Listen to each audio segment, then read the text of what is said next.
How are you feeling today?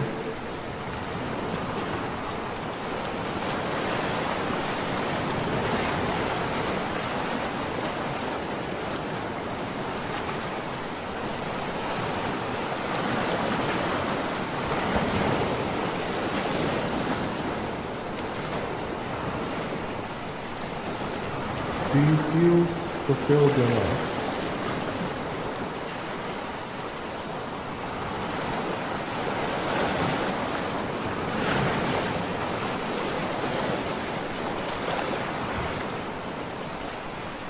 The show will begin in 4 minutes. Are you ready?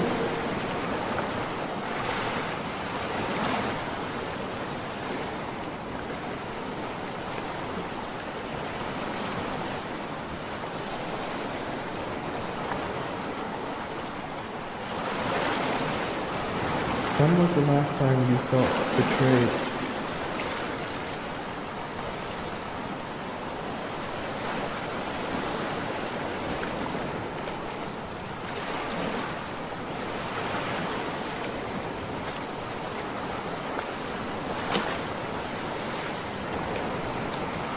When was the last time you felt loved?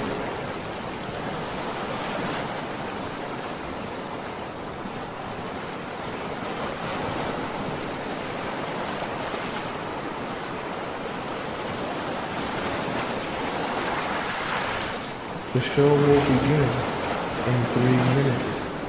Are you ready?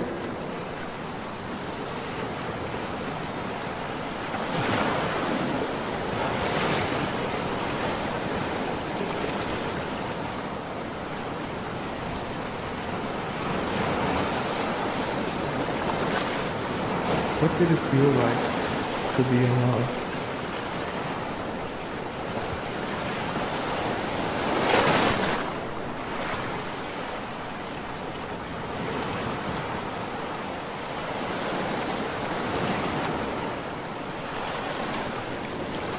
What is the most painful part of being in love?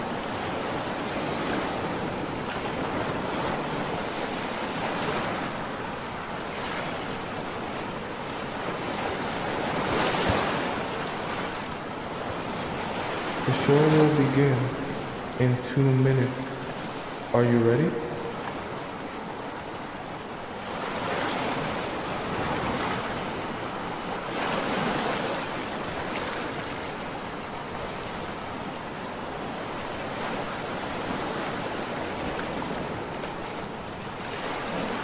Are you ready to be transformed?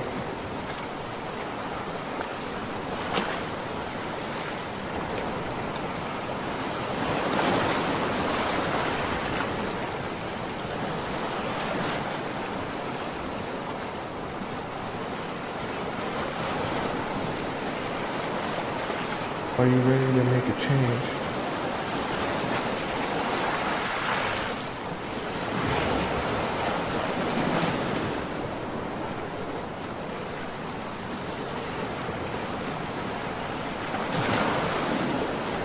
The show will begin in 1 minute.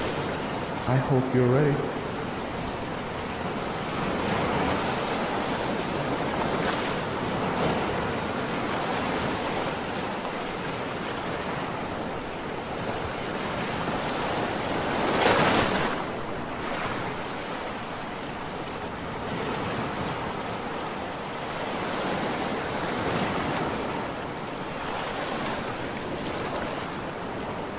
The show will begin in exactly 30 seconds. Get ready.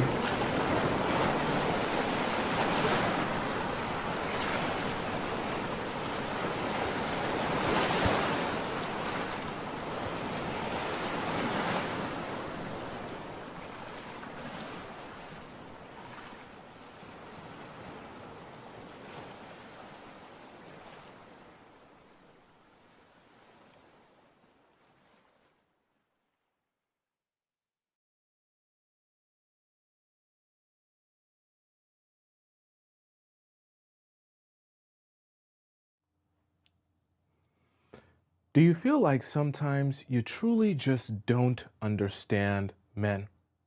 Well, what if I told you that it's really because you don't understand our motives and you don't understand our strategies. But what if I also told you secretly, I can actually share with you what those strategies are? Join me on today's show where we'll be discussing how I would force you to fall in love with me. That way you can see right through every man you will ever date from now on. Welcome to the Players Club. If you're paying attention to me and everyone else in the live stream, please say here present so that I know you're here present and actively participating. So good to see all you beautiful people here on this. What is today? Today's Thursday. Week went by pretty fast, okay? How are you all doing? Who we got up in the TikTok chat here? I see Dejana here, Sylvia here, Julia here, Rennie here, Go Plants is here, welcome. E is here, brilliant. Melly is here, Zyra is here, Carla, Lilo, like Lilo and Stitch, okay. And welcome all our three moderators in the TikTok chat, SH, Sharice, and Scotty. Who we got over in the YouTube chat? I see Class is here, Kayla is here, I see Mary Kim is here, Devil Blues is here, Donnell? Justice is here. Olga, one of our amazing channel members, is here. Great Fortune Cookie, one of our amazing channel members, is here. Tracy Nals, one of our amazing channel members, is here. Did I see Ivy earlier as well? Welcome all you beautiful people. I want to make sure I shouted out, although hopefully I shouted out most of our channel members. Oh, Olga, one of our amazing channel members, is here as well. Welcome all you beautiful people. Of course, we have Missy America holding down our YouTube chat as our moderator. Let's hop into our first point here. Okay. What the hell? I'm feeling a little bit shorter than the board today. I'm a pretty tall guy. The heck? Anyways, let's hop into our first point here. And today, we're going to be discussing what I want this show to do for you. I want it to be like a peephole, not in a weird way, not in a creepy way, like a peephole into men and the way that they'll go about things and their desires and how those desires will present themselves. So what does that really mean, right? Of course, when a man is approaching you and he is beginning to talk to you, there are particular, oops, spelled that wrong. We're starting the day spelling words wrong. Spell police not gonna be happy. All right, so here's the thing about the approach. From the very beginning, you have to understand that men have a goal. And when I explain to you men's goal, right? Because when I tell you about my strategy on how I would force you to fall in love with me, it'll kind of become very obvious to you when men are approaching you, the strategies that they're using to try to get you to trip up and to try and get you falling for them. Now, not necessarily all the time these strategies will be a bad thing, but I do want you to be more aware of them. Because as you're more aware of them, it honestly, let me even draw this like this. It will honestly make your life a lot easier, and it will make spotting things in your life a lot easier, especially in your dating life. I don't want you to be confused anymore. That's why we have this show. So I'm going to draw for you a little bit of a visual, and I want this visual to kind of take some shape for you. So I'm going to put an M in all of these, right? Now, this right here, this is a group of, you guessed it, men, right? And this will be me in this scenario, okay? So Tomisin. Because I'm explaining to you what my strategy would be. And in this scenario, we're implementing my strategy because this is gonna be most men's strategy. So this is me here. This is you over here. This is a whole bunch of men over here. Now, what is this visual meant to represent? See, the approach is the most important part of everything that I'm trying to do here as a man if I'm trying to get you to fall in love with me. Why? Because I have to put myself in your shoes. I have to kind of feel your perspective, feel your point of view in order to anticipate what you've probably been seeing for your entire life, and especially for your dating life, and how I can put a little bit of a twist on that to stand out from the crowd. Because in my approach, in order for me to get your attention, it's so important that I create a barrier between me and this crowd here, right, of other men. Because if I make myself look too much like these men, your alarm bells are going to start going off and you're going to start realizing that you probably don't want to mess with me because I'm just like all of these other men. So, what are some of the things and the key elements that I'm going to use to my advantage to make myself stand out in your mind and to separate myself from the crowd here? I'm going to explain to you a few tactics that may or may not have worked on you. For some of you and for most of you, it's probably worked on you at one point. So, what I will do in this scenario where I'm trying to stand out, I'll see you and I might spot you and say, "Oh my God, her dump truck is amazing. Oh my God, her yitty's amazing. Oh my God, her whole body, amazing. Hair on point, makeup on point, teeth on point, everything on point." And then I say to myself, I really want to get to know this girl, right? I really want to approach her. I really want to talk to her. And in the process of me coming up and deciding I want to approach and talk to her, I'm going to say, wait a second. She's an attractive woman. She's very good looking. And there's probably a lot of men here that also feel that same way about her, right? That she's an attractive woman and they all want her as well. But here's the thing. My biggest mistake as a man will be approaching you the same way that all these other men approach you.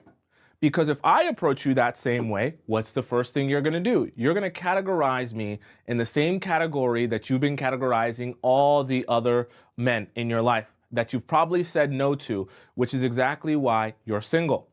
So now, instead of approaching you from the standpoint that all of them are going to approach you, which is most likely to talk about your looks, right? Because you're an attractive woman. And if I can recognize that, then all the other men who are talking to you can also recognize that. So the last thing I'm going to mention to you if I'm coming up to you is your looks or your attractiveness. Because if I mention the thing that all the other guys will mention at the beginning, I'm putting myself right in their same category. And remember, I'm trying to create a barrier between me and them. So what am I going to do instead? I'm going to focus on pinpointing something totally unrelated to your looks, as if I don't even realize that they exist. Okay? Now, this is going to sound a little bit weird and twisted, but it's a good tactic for me to separate myself from all the other men. Because now I can convince you that the reason I actually approached you was for some other reason other than the fact that I found you attractive. When in reality, the only reason I first even bothered to approach you was because I found you attractive. Now, that isn't even necessarily a bad thing. But what I want that to do for you is I want it to crystallize your understanding of men and their motives. So when he comes up to you and he tells you, "Hey, I really like your sweater," or he tells you, "Hey, you come here often," or, "Hey, I noticed you dropped your lipstick back there," whatever the case may be, whatever stupid thing that they come up with, right? Or, "You look like a volleyball player." It's always because they find you attractive and they're looking for a way to start and strike a conversation with you without being just like the rest of the crowd. Because the easiest thing for them to say is, "Hey, I think you look beautiful and I'm bothering to come up to you and talk to you because I think that you're beautiful," okay? However, that might not necessarily work on a woman like you who's been getting those same compliments from all the other men, okay?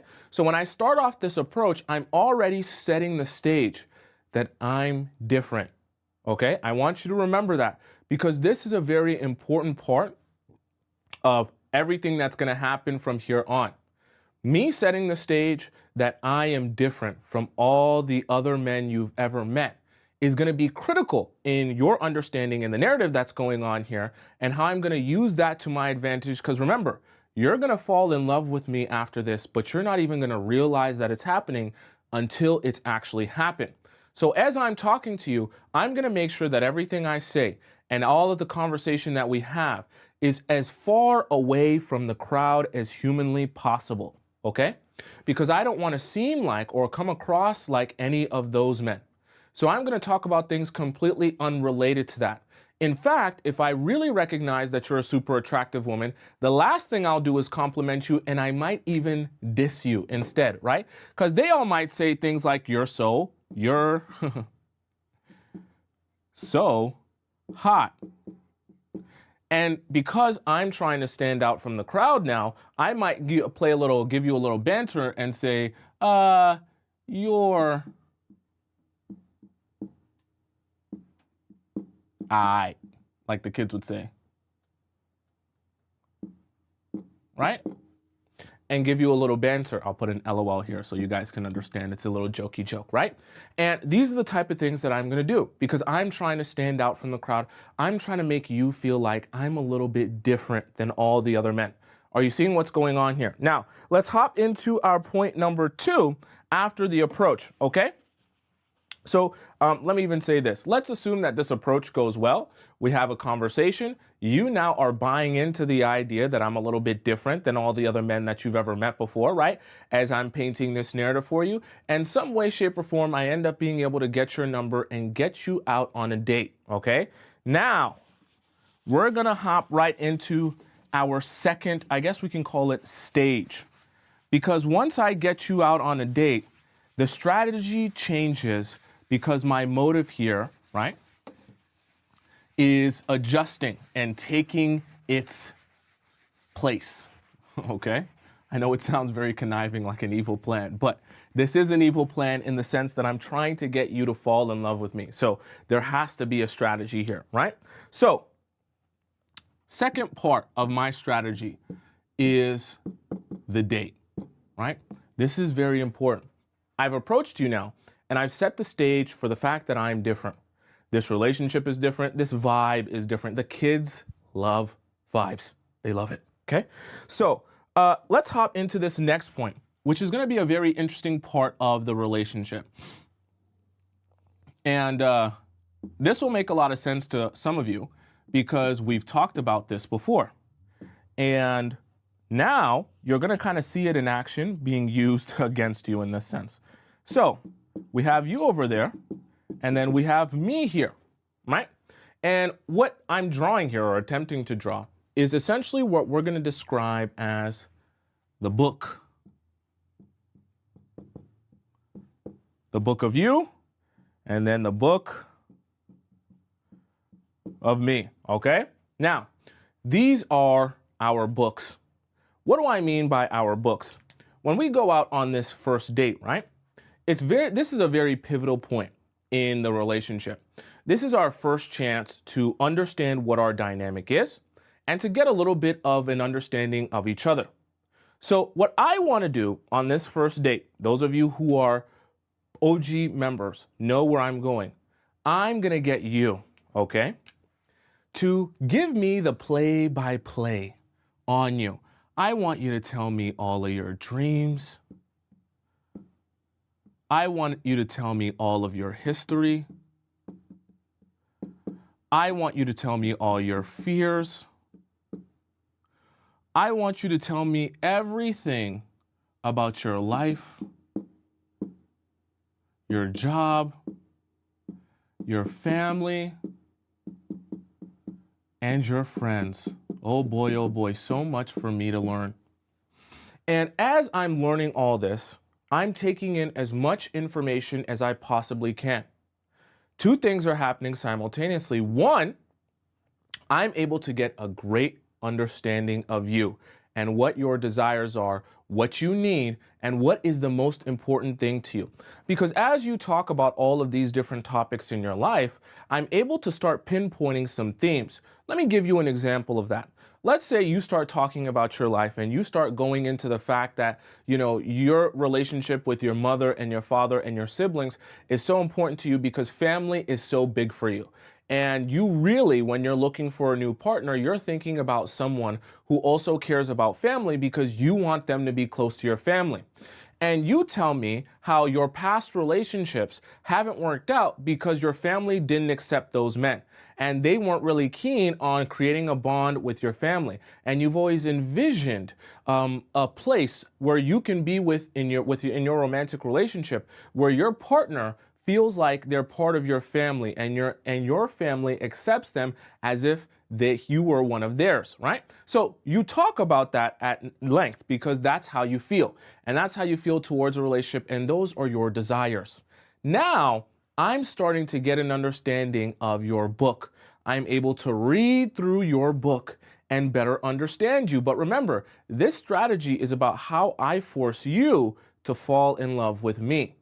So in this strategy where I'm getting you to fall in love with me, as you're sharing all of these amazing details, you're also thinking to yourself, wow, not only am I, feeling good about saying this to him and all of the stuff that we're sharing with each other, but I also feel closer to this guy because I'm getting the opportunity to share these things that most people wouldn't even bother to listen to.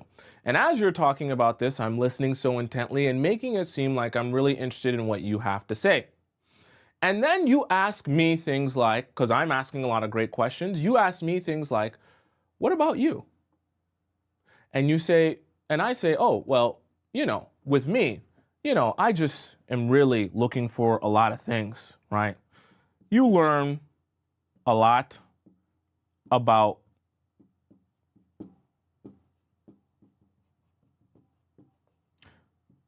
how do you spell vague, chat? Like that? You learn a lot about nothing, and the only answers you get are vague and very unspecific. Because when you ask me about what I want and my dreams and my aspirations, I say things like, you know what, I've always dreamed of being successful. But I'm just trying to figure out what success really means. Anyways, so as I was saying, with your family, tell me about what your relationship has been like with your brother. Did you guys fight a lot when you were younger? Did you grow up really close, or did you get closer as you guys became adults? And I get you in a place where every time you ask me a little question about me, and every time you ask me to give you a little bit more information about my book so that you can better understand me, I just share with you something vague that doesn't really apply to anything, that you don't really have any real information, and I toss together what we can describe as a word salad, okay? And a word salad essentially is just a sentence that has words in it, but it doesn't actually mean anything. So when you go back home and you're thinking about trying to rehash what you've been through on this date with me and remember all the information that we've been discussing on this date, you realize that you really don't have a lot of information here. At least the information you got, you can't really use for anything because your understanding of me is very little. In fact, you kinda, and maybe you never realize this, but at a certain point, you start to notice that majority of the conversation was really you talking about you and you giving me a better understanding of you. But you think to yourself, well, it's not that big a deal. Maybe he was just that interested in me and it felt really good to share. But this is so good for me. Because remember, in this scenario here, it's my strategy to force you to fall in love with me. And I'm doing this by getting information from you because I'm going to do something very, very important with this information. I'm now going to adjust the information that I end up giving you over the course of time to fit exactly what you are looking for. So rather than giving you information that's necessarily truthful to me and who I am, I'm going to change my personality and the way I describe it to make it seem like it perfectly fits in what you are looking for. So essentially, this becomes a situation where these dates allow me to seem like I can read your mind. Because you don't realize, as you're in a trance telling me all these things about you, that you're actually giving me the information. But then I come back around, and when I give you even small bits and pieces of information that I present to you and make you feel like is just innocent pieces of information, I present it to you in a way that perfectly fits exactly what you said you were looking for. So what does this look like? When we're on a date and you're telling me about how family is so important to you and how you've always wanted a partner who is close to your family, right? Then when we go on more dates, I start to tell you about how, yeah, me and my brother, I've always wanted to be closer to him. And I've never felt like I've been able to have a brother because my brother, we have such a big age gap and he's so much older than me. And I just wish, and I've always longed to have a tight-knit family, and I've never had a really big family, and I just want someone that I can bond with. I want someone that I can be around because that family dynamic is really important to me. But the thing about it is, see, you don't realize that what I'm describing to you, I'm presenting this information to you because I want to strike your heartstrings. I want to tug on your heartstrings. And when you hear that from me, it sounds like I'm giving you a genuine story, right? It sounds like I'm really telling you about something close to my heart. But what I'm actually doing is presenting to you a scenario in which you feel like, this is the very sneaky part, you feel like you have stumbled across the man who is perfect for you. And you don't realize it, but you start to feel like there's some sort of divine intervention happening now. Because when I'm describing what I want, when I'm describing what I'm looking for, I'm pretending as if I don't even realize how perfect of a fit it is for you and what you want. But as I'm describing it, I know that you're interpreting it as this is a perfect fit for everything that I want. And you're not realizing that I'm actually planting a seed within you, and I'm putting some bait out there, and you're taking it and you're eating it up without realizing that I'm actually playing a strategy on you. Because I would never be able to know how to perfectly structure myself and present to you information if I didn't actually get that and receive that information from you. So you now think I can somehow read your mind, or there's some sort of divine intervention where I've already been created as the perfect person for you and what you're looking for, but you don't realize you're the one that served me the information that made it seem like I'm the perfect person you're looking for. And so this is going to go on for multiple dates. Now we're going to move on to stage 3. Okay, we're getting like slightly more diabolical as time goes on here. Now, when we move on to stage 3, this is going to be a very interesting stage, because I'm going to play a very interesting trick on you. Remember, in this scenario that we're painting here and in this story, you're not aware of the fact that I'm doing this and using all this information to get you to fall in love with me, right? So let's hop into point number 3.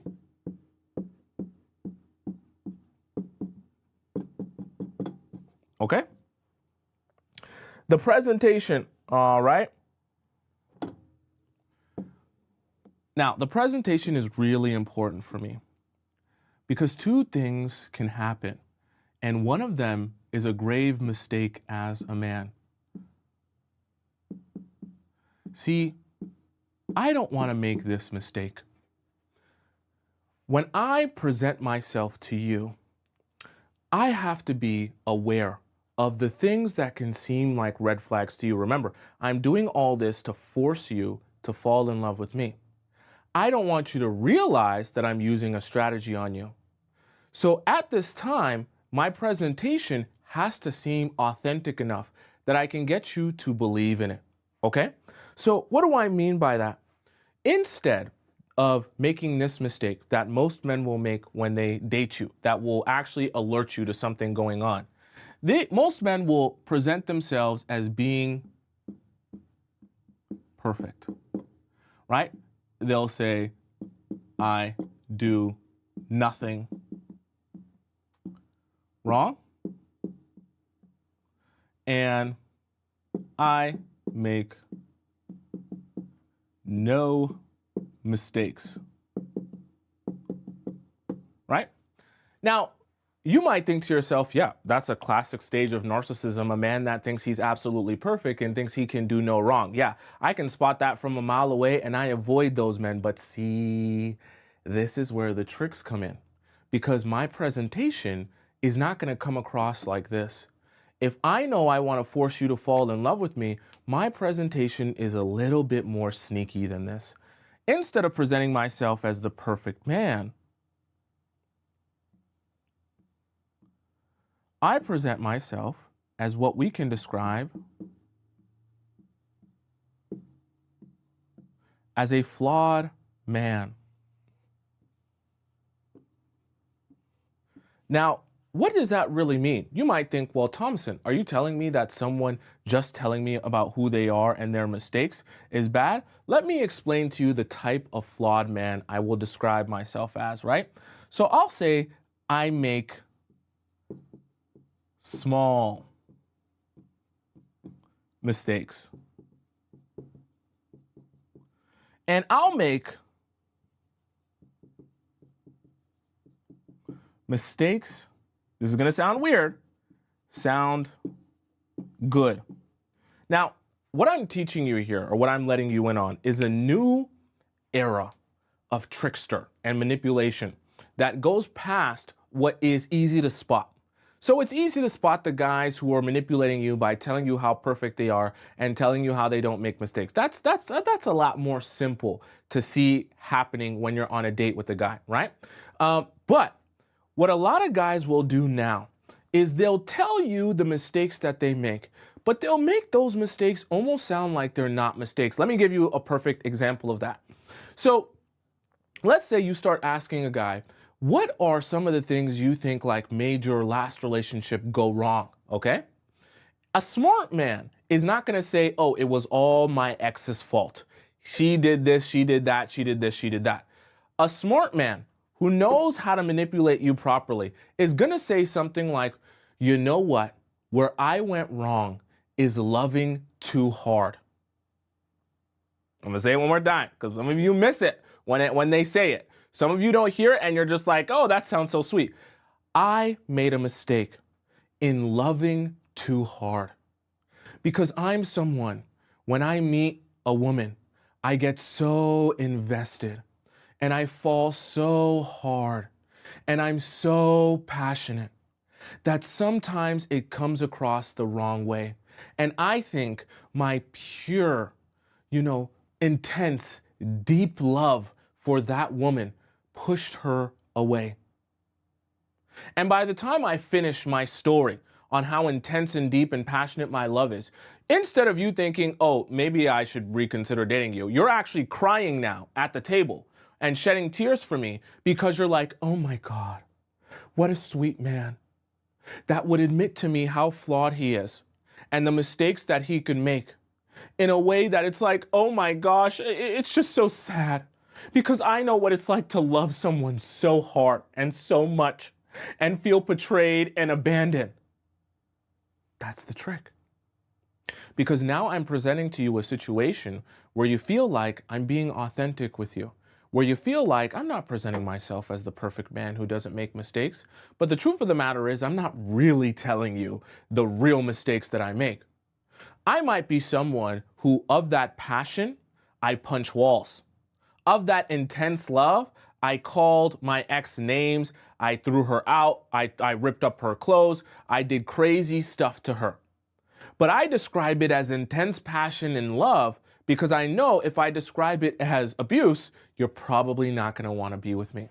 But see, the men who are understanding that they want to come on this date and get you to fall in love with them, they know how to present the information in a way that sounds like a mistake, but it doesn't sound that bad. At least it won't make you want to run away from them. And in some cases, they'll present the mistake and make it sound so good that you'll actually feel like it's kind of like a positive instead of a negative. Because who's really going to go out on a date with someone and say, yeah, I really agree with you. It's so horrible that you love people so hard and so intensely. Who's really going to say to themselves, I was always looking for someone who would love me less intensely and less passionately? No one.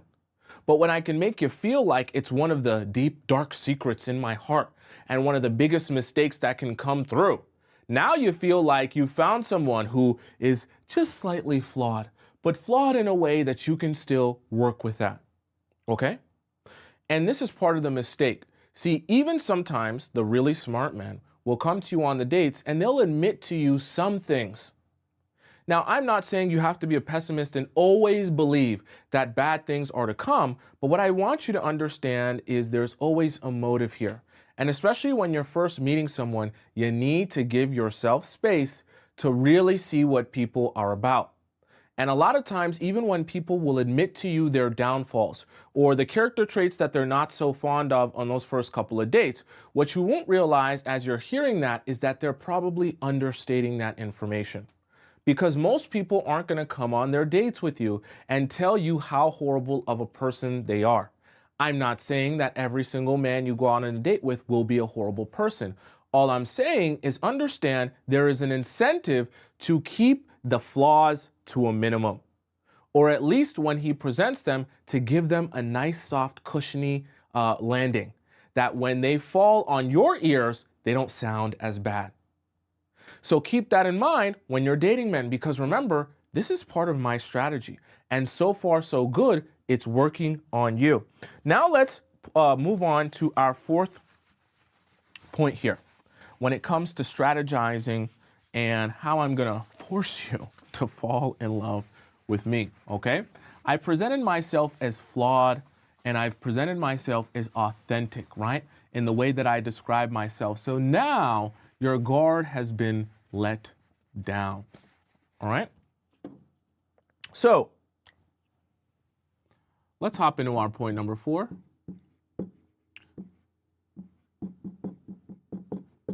Which is going to be our narrative, okay? And once again, spelt the word wrong. Spell police is gonna come and lock me up.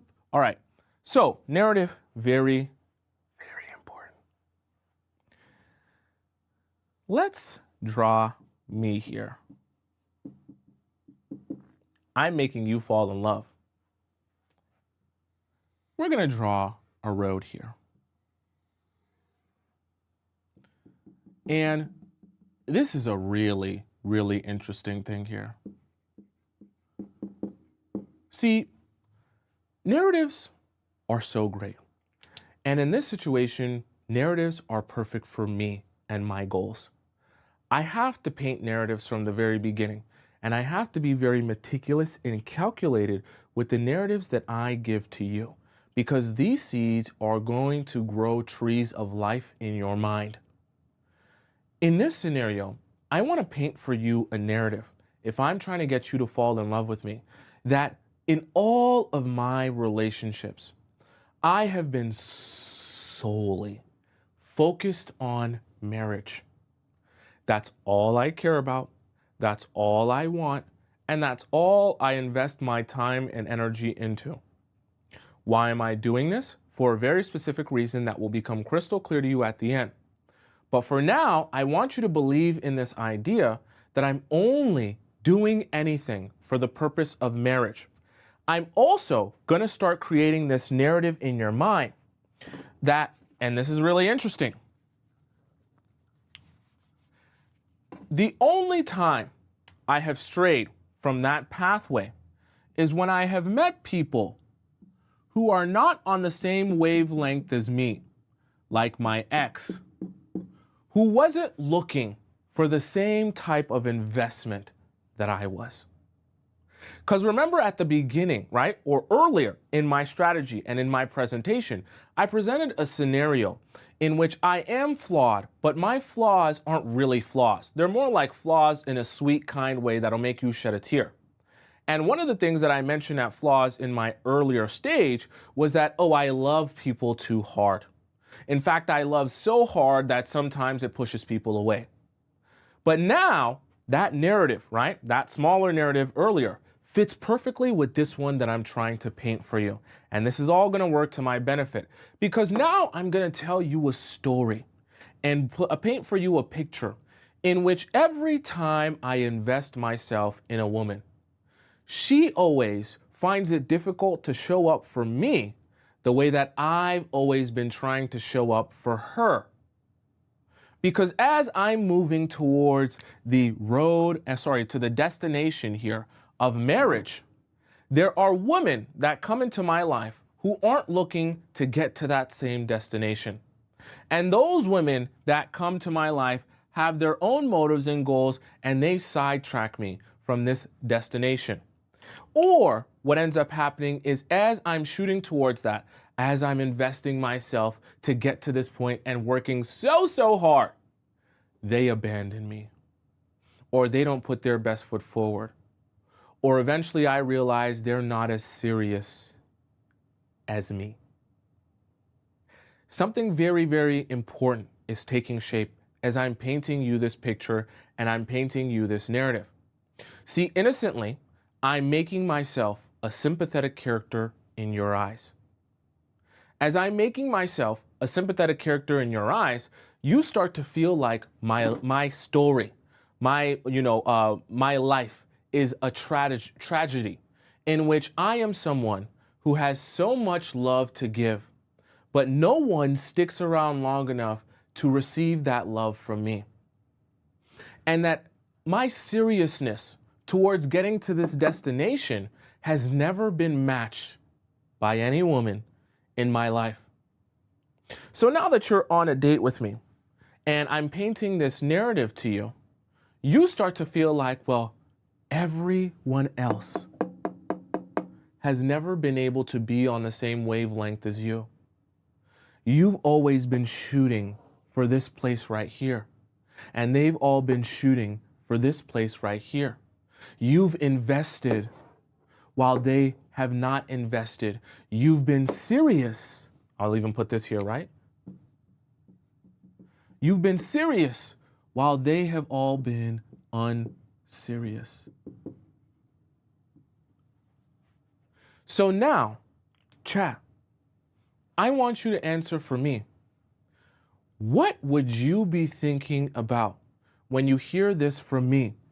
Would you be thinking, I want to present myself as someone who is serious?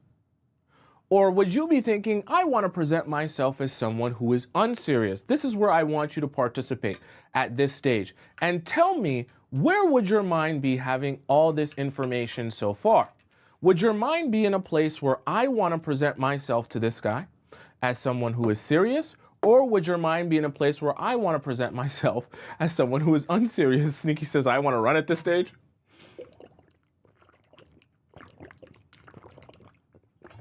Okay? And I want you guys to participate because this is very, very important, right? Okay? Someone says, I'll still choose serious, right? I want to be the different one. Serious. Someone says, I have no clue. Serious, okay, right?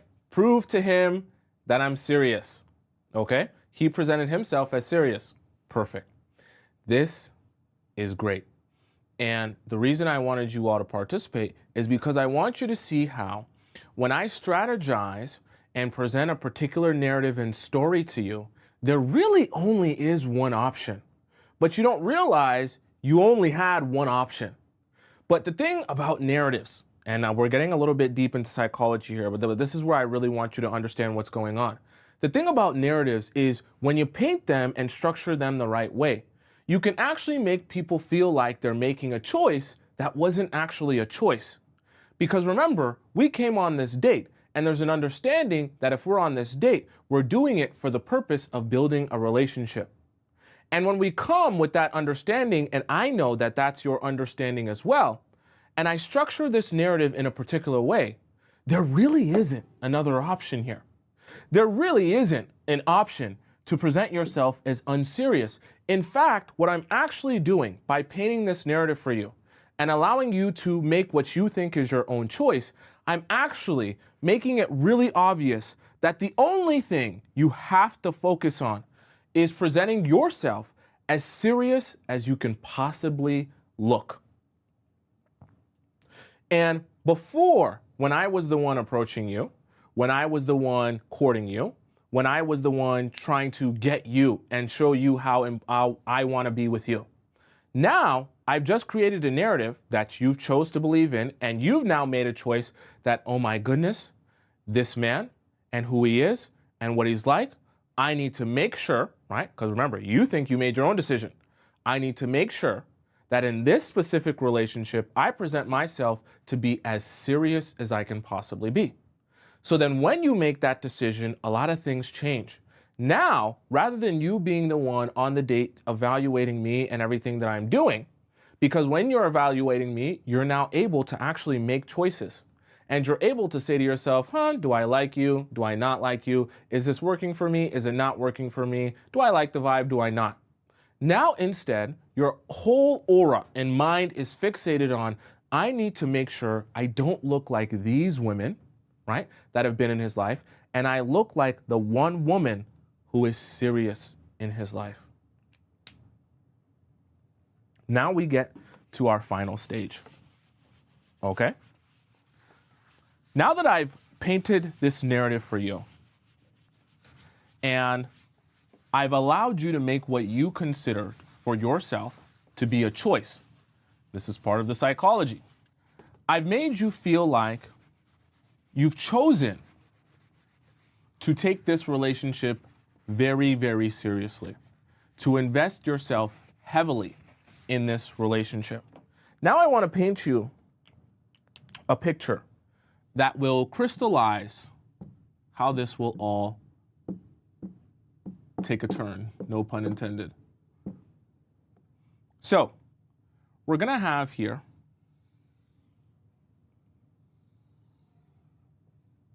what we will describe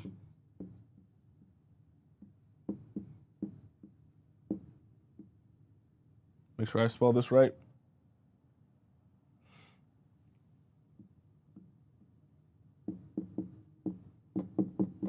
Okay, we're going to describe this here as the door of opportunity. And right now, this door of opportunity is open. Now, what is the opportunity that's happening right now? See, when I first met you and I first started dating you and first started courting you, the opportunity became clear that me as a man who just has a little bit of flaws, but I'm fixable, I'm workable, I love hard, not too bad.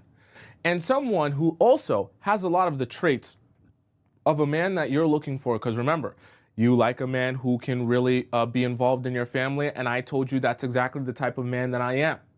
And in many different ways, I've described myself to be perfectly in line with who you're looking for, to the point where you feel like there's some sort of divine power being bestowed upon you that is actually bringing us together, right? And so at this point, now you feel like, oh my gosh, this is my opportunity to be with someone who actually fits the mold of everything I've ever been looking for. And on top of that, this guy is so serious that the only thing he struggled with in his relationships is the fact that other women in his life have been so unserious that they never worked out. And I can finally be the first one to be serious to the point where we're both on the same wavelength, we're both on the same frequency, and we can actually be in a successful relationship. So this starts to look like a really good opportunity. But here comes the twist. Now that I've done all the work to make you feel like you've made your own choice to invest yourself heavily in me, I now close the door. Because you see, this is the most pivotal point of our relationship. See, I have made you feel like you've met the man that you were looking for. I've even presented myself as authentic as I could possibly look, just so I don't seem too perfect, to continue to lower your walls down. And because I gave you just enough of flaws that you didn't want to bother to look too much deeper into anything, it was good enough for you to feel like I'm being real with you. And so you didn't end up gathering any more information. Then I proceeded to present to you a situation in which all of my exes and all the other people in my life have been so unserious that the only thing I've struggled with in my relationships really is the fact that no one seems to be as serious about a relationship as I am. Now, when I close this door of opportunity, all of a sudden, the attention that I was giving you, all of a sudden, the validation that I was giving you, all of a sudden, the conversations that I seem to initiate, all of that goes and dwindles away to a complete stop and a complete halt. Now, I'm no longer reaching out as I once did. Now, I'm no longer planning dates as I once did. Now, I'm no longer seeming as interested or fascinated by you as I once did. And remember, my strategy is to force you to fall in love. Keyword, force you to fall in love. But the thing about it is, I can't actually twist your arm to fall in love with me. But I can put you in a scenario where instead of you feeling like you're accepting or denying me, I can put you in a scenario in which you're the one feeling like you have to prove something to me. So when I close this door of opportunity, and I make you feel like you may have missed out on your chance to be with an amazing man who is exactly what you've been looking for and has only had the problem of being so serious that other people weren't serious. Now you start to panic and you start to think to yourself, wait a second, did I do something wrong? Did I make a mistake? Did I eat my food wrong? Is my bum not big enough? What did I do that is making him turn away from me? Why did I lose out on my opportunity? Then you start, because remember, the narratives are so important. You start thinking back to the things that I said that I've struggled with a lot of women. You start thinking back to every conversation we've had, every sentence I've wrote, every text message I sent you, because now you're trying to sift through all the information in your mind to try and find where it is you may have went wrong or where things took a change. Now you land on the one most important piece of information that I wanted you to land on. You land on this information where, remember when I discussed with you how every other woman in my life has made the mistake of not being as serious as me. And that has made my relationships not work out. Now you're convinced, because of that narrative that I painted for you, that this door of opportunity has closed because you also presented yourself as unserious as all of those other women. So now you're thinking to yourself, what do I need to do? I need to prove myself to him. I need to do some reaching out now. I need to do some asking him on dates now. I need to check in with him. I need to check up on him. I need to show him that I care. I need to show him that I'm concerned. I need to show him that I really want this to work. And as you continue to invest in me, I let you invest. When you reach out, that's when I reach back to you. When you ask me out on a date, that's when I go out with you. When you make the effort of spending time with me and scheduling, that's when I actually spend some time with you. Now, all of a sudden, instead of giving you a choice of whether to accept me in your life or deny me, I've actually put you in a position where you're no longer thinking of accepting or denying anything. You're thinking about proving something to me. And inadvertently and indirectly, I've actually forced you to fall in love with me because you thought you had a choice, but you didn't realize that your choice was gone when your mindset changed from thinking about whether or not you want to be with me to thinking about how you're going to prove yourself to me. Because there is no choice of do I love that person or not when your mind is focused on proving yourself to that person. Because the understanding is I already want that person. So there's nothing to consider or think about on that end. All I'm thinking about is making myself acceptable to that other person. So just that fast, when I flip the script that way and you play into the narrative and you play into the scheme, it's all worked. And it's worked out in my favor. Because now you don't make a choice, right? You don't have a choice of whether to love me or not. You already love me, right? You're forced to love me through the fact that you're trying to prove something to me. And as long as I continue to keep you in this mind state of proving something to me, and as long as I continue to just make you feel like it's just out of reach for you, and you're just not good enough as a wife, or you're just not good enough as a romantic partner, you will continue to extend yourself trying to prove that thing to me that you've been trying to prove from the very beginning. And never once throughout that entire time will you ever be considering to yourself, is that guy the guy that I'm looking for? So remember, I shared very little information and shared very little about myself because realistically, this strategy can work for me and it can work for any man with any personality, with any job, with any lifestyle, with anything. So this isn't just specific to me and the ways that I can go about it. This is specific to any man and the ways that he can go about it. Because it doesn't really matter the type of man he is, as long as he can get you in a mind frame where you're no longer thinking about, do you like this guy? Is he what you need? As long as you're thinking about how you can prove yourself to him, he's got you. So what is the reason that I want you guys to see this and hear this and understand this? Because when you're getting approached by men, I want you to understand that men also have their own motives. And their desire, yes, to sleep with you, also inadvertently and indirectly is to get you attached to them, right?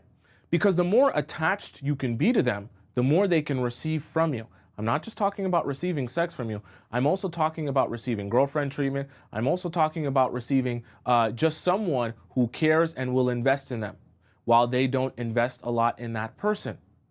So the more attached you can become, the better for them. And the way to guarantee that you become attached is by putting you in a position where you're the one proving yourself to him instead of the other way around. So the reason that I talk to you guys about this show is because I kind of want you to see how that strategy plays out over the course of time. Obviously, we're talking about this in one simple show that only lasts this is only going to take me 30, 40 minutes to explain.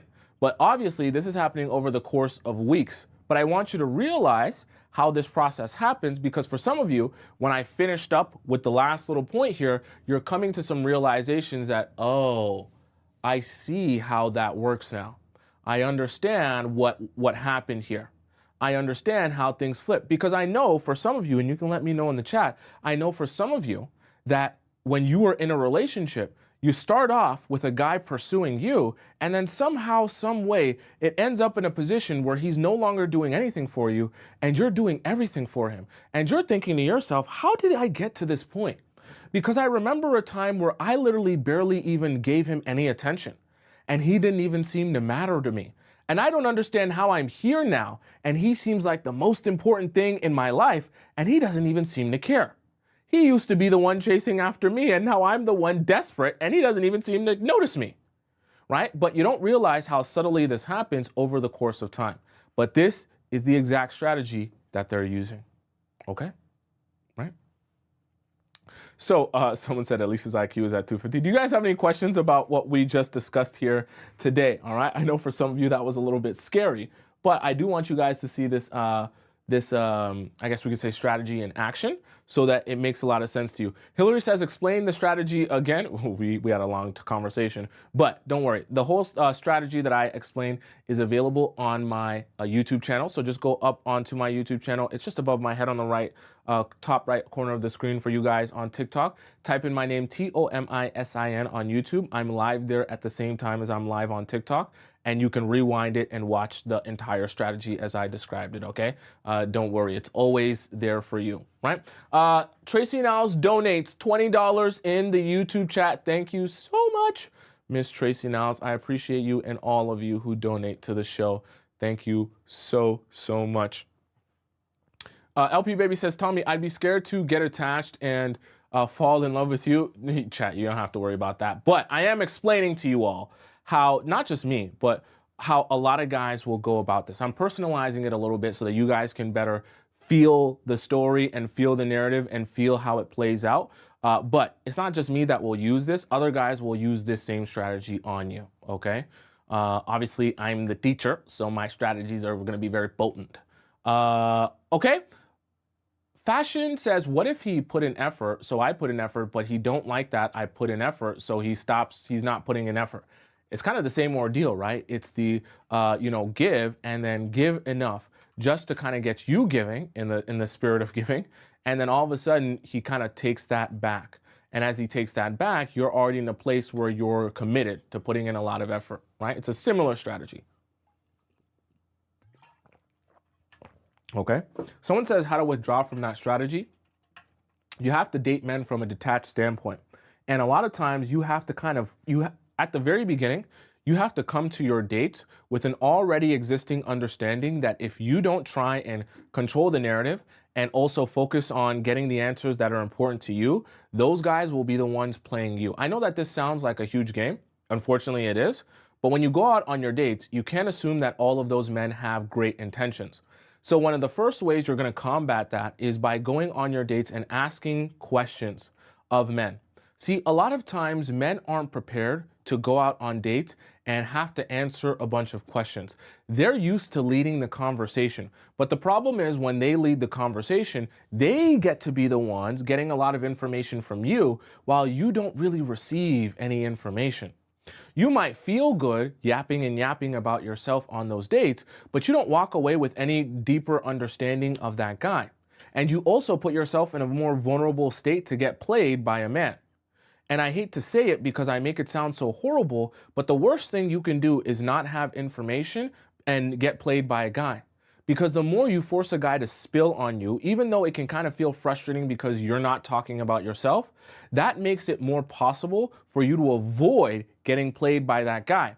Because as he has to talk more, as he has to share more, as he has to be more honest about his feelings, and as you can protect your information that is sensitive to you, that makes it easier for you to spot liars, you to spot manipulators, for you to spot people who are just coming into your life to use you and take advantage of you and then disappear, right? But that's a very, very tricky situation.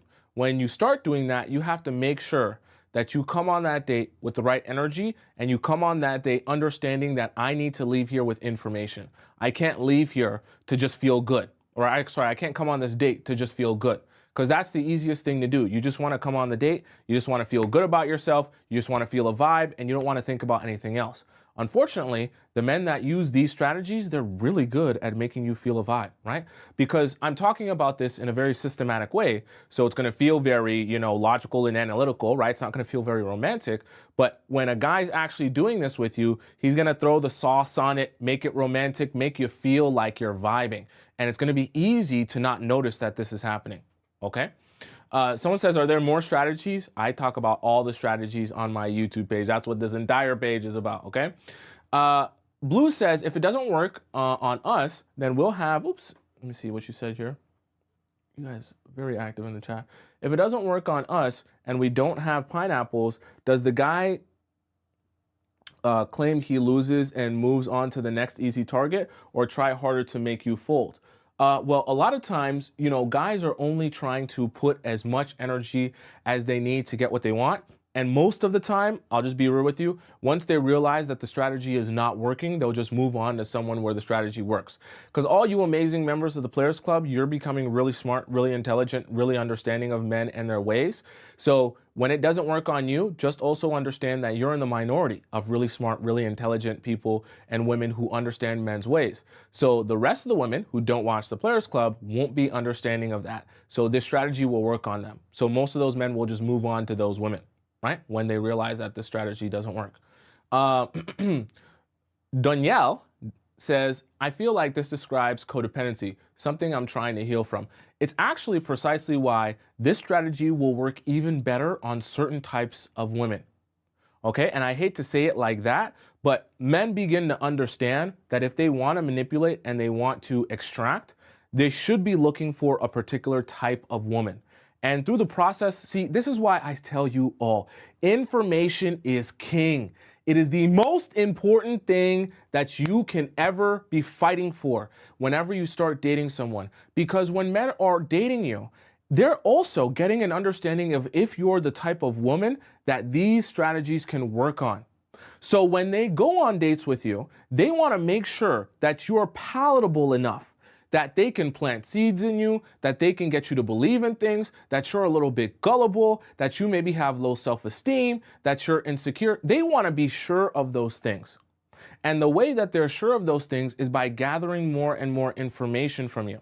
Then they understand, oh yeah, this is one of those women with low, self-respect. This is one of those women with low self-esteem. This is one of those women who lacks confidence. Now I know a lot of my strategies will work on her. In fact, I probably won't even have to do my best work in order to extract from her because her confidence and her, security is so low that a lot of my easy tricks she'll fall for just by feeling like, she needs me or how much she is desperate to be in a relationship or get validation. So understand that that's also information that men are looking to get a better understanding of when they go out on dates, right?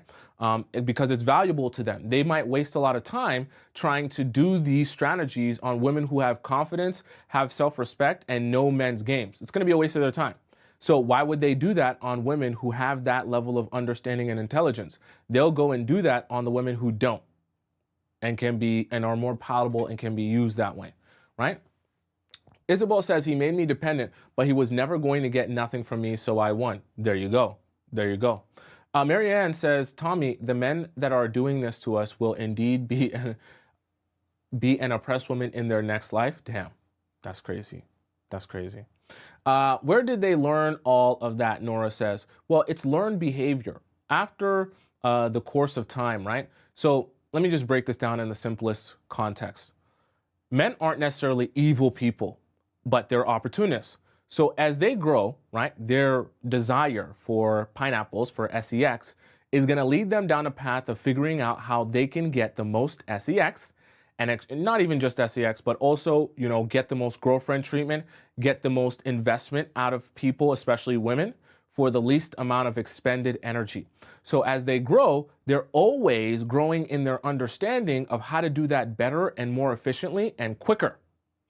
And this is part of, in trial and error, they realize some things work really well, some things don't work as well. Some things work really well with certain types of women, and with other types of women, it doesn't work as well.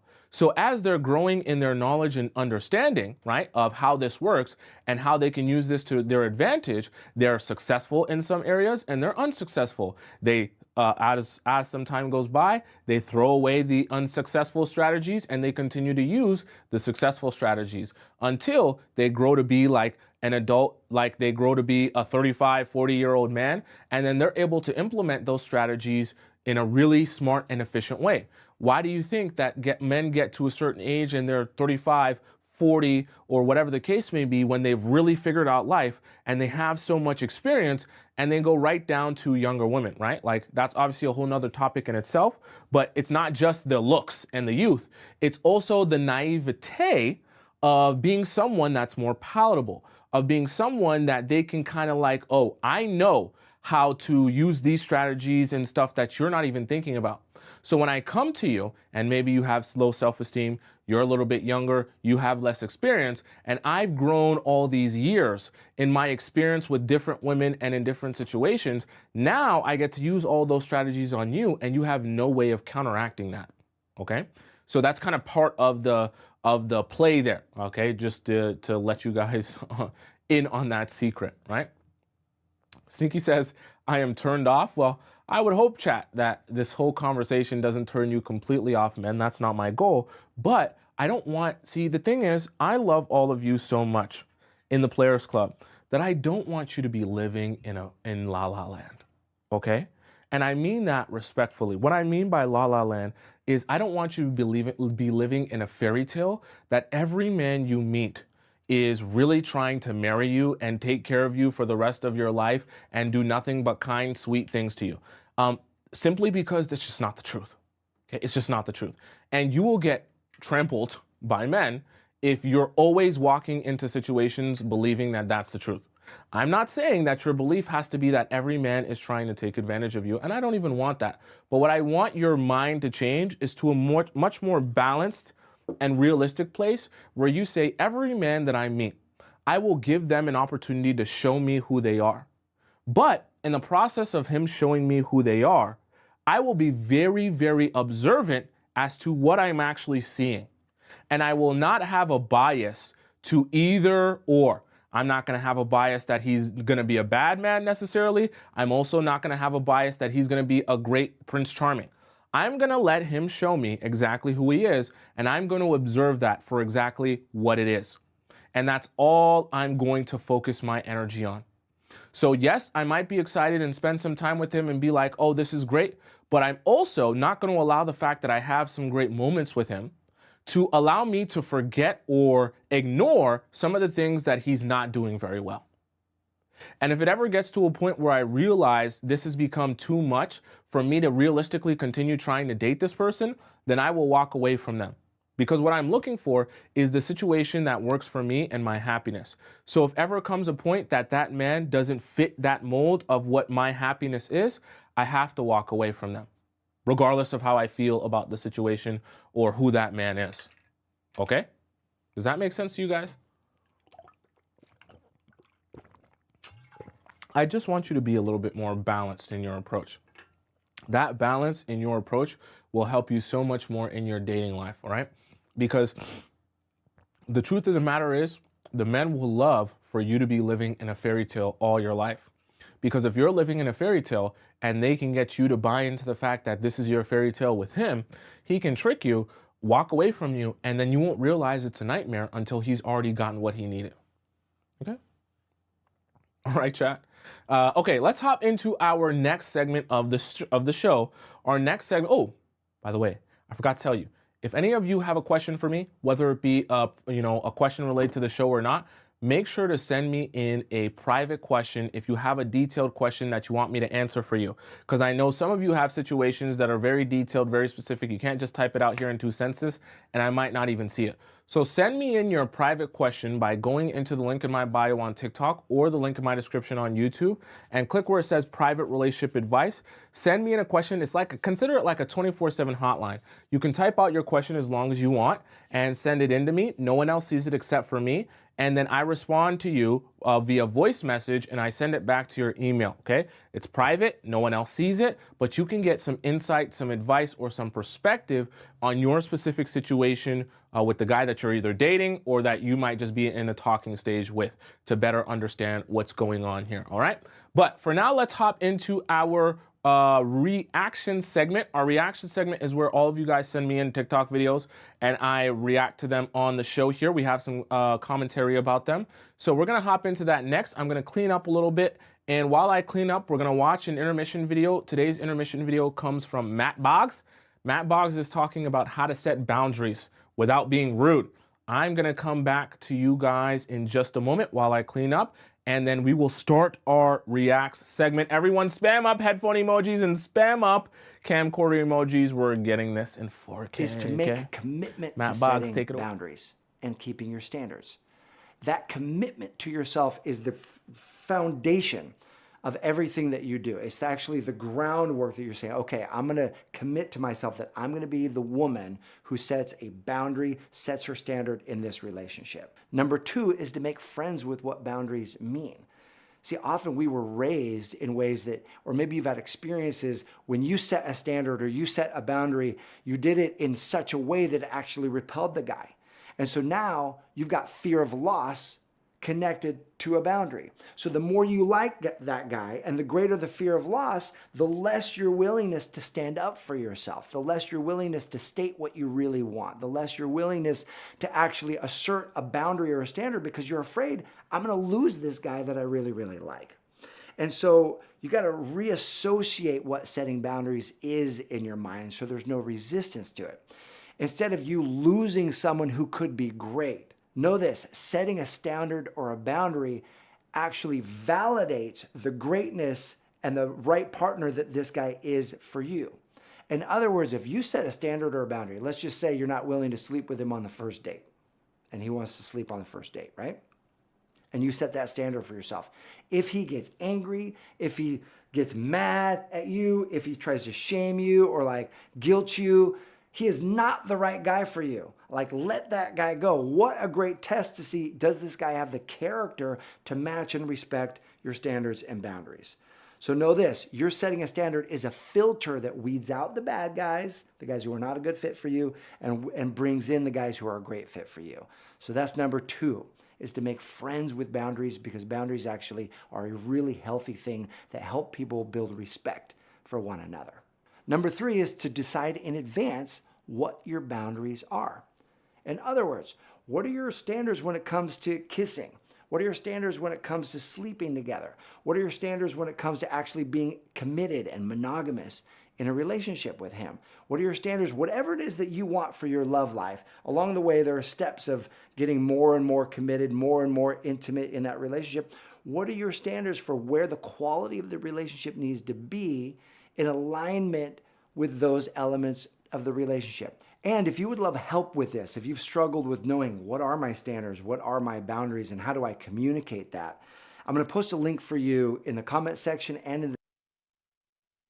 Okay, chat. Let's hop right into our react segment of the show. Thank you, Mr. Matt Boggs, for that intermission. We're going to start off with our first video here, which comes from Folek.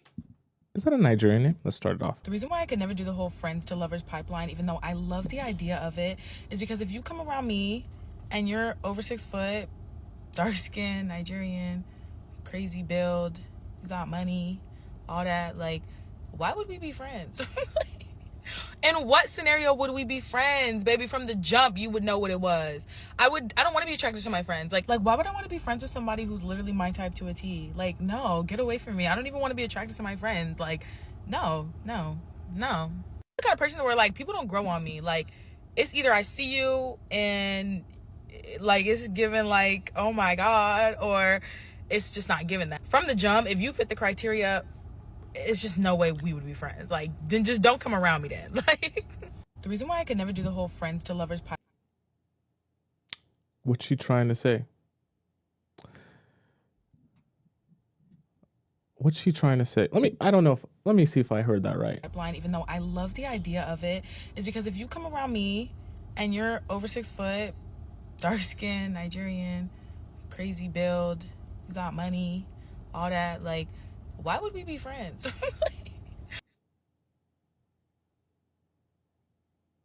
I feel like she's trying to say something, but I can't put my finger on it.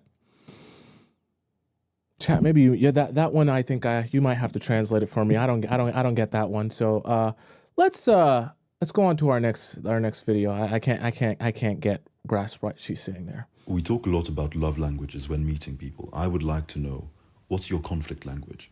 Are you avoidant? Are you direct? Are you rude? Will I feel safe even in conflict with you? This tells me more about a person than their love language, because when the chips are down and when emotions take over, who are you? And are you still in control? Not only for how that impacts me, but how that impacts the people around you. Do people know they can trust you with their truth, even if it's not what you want to hear? And are you willing to hear them out, or will you be defensive on instinct? We talk a lot about love languages when meeting people. I would like to know, what's your conflict language? I call this also fight language. What I mean by fight language is kind of the same way that he described it. I would even take it a step further.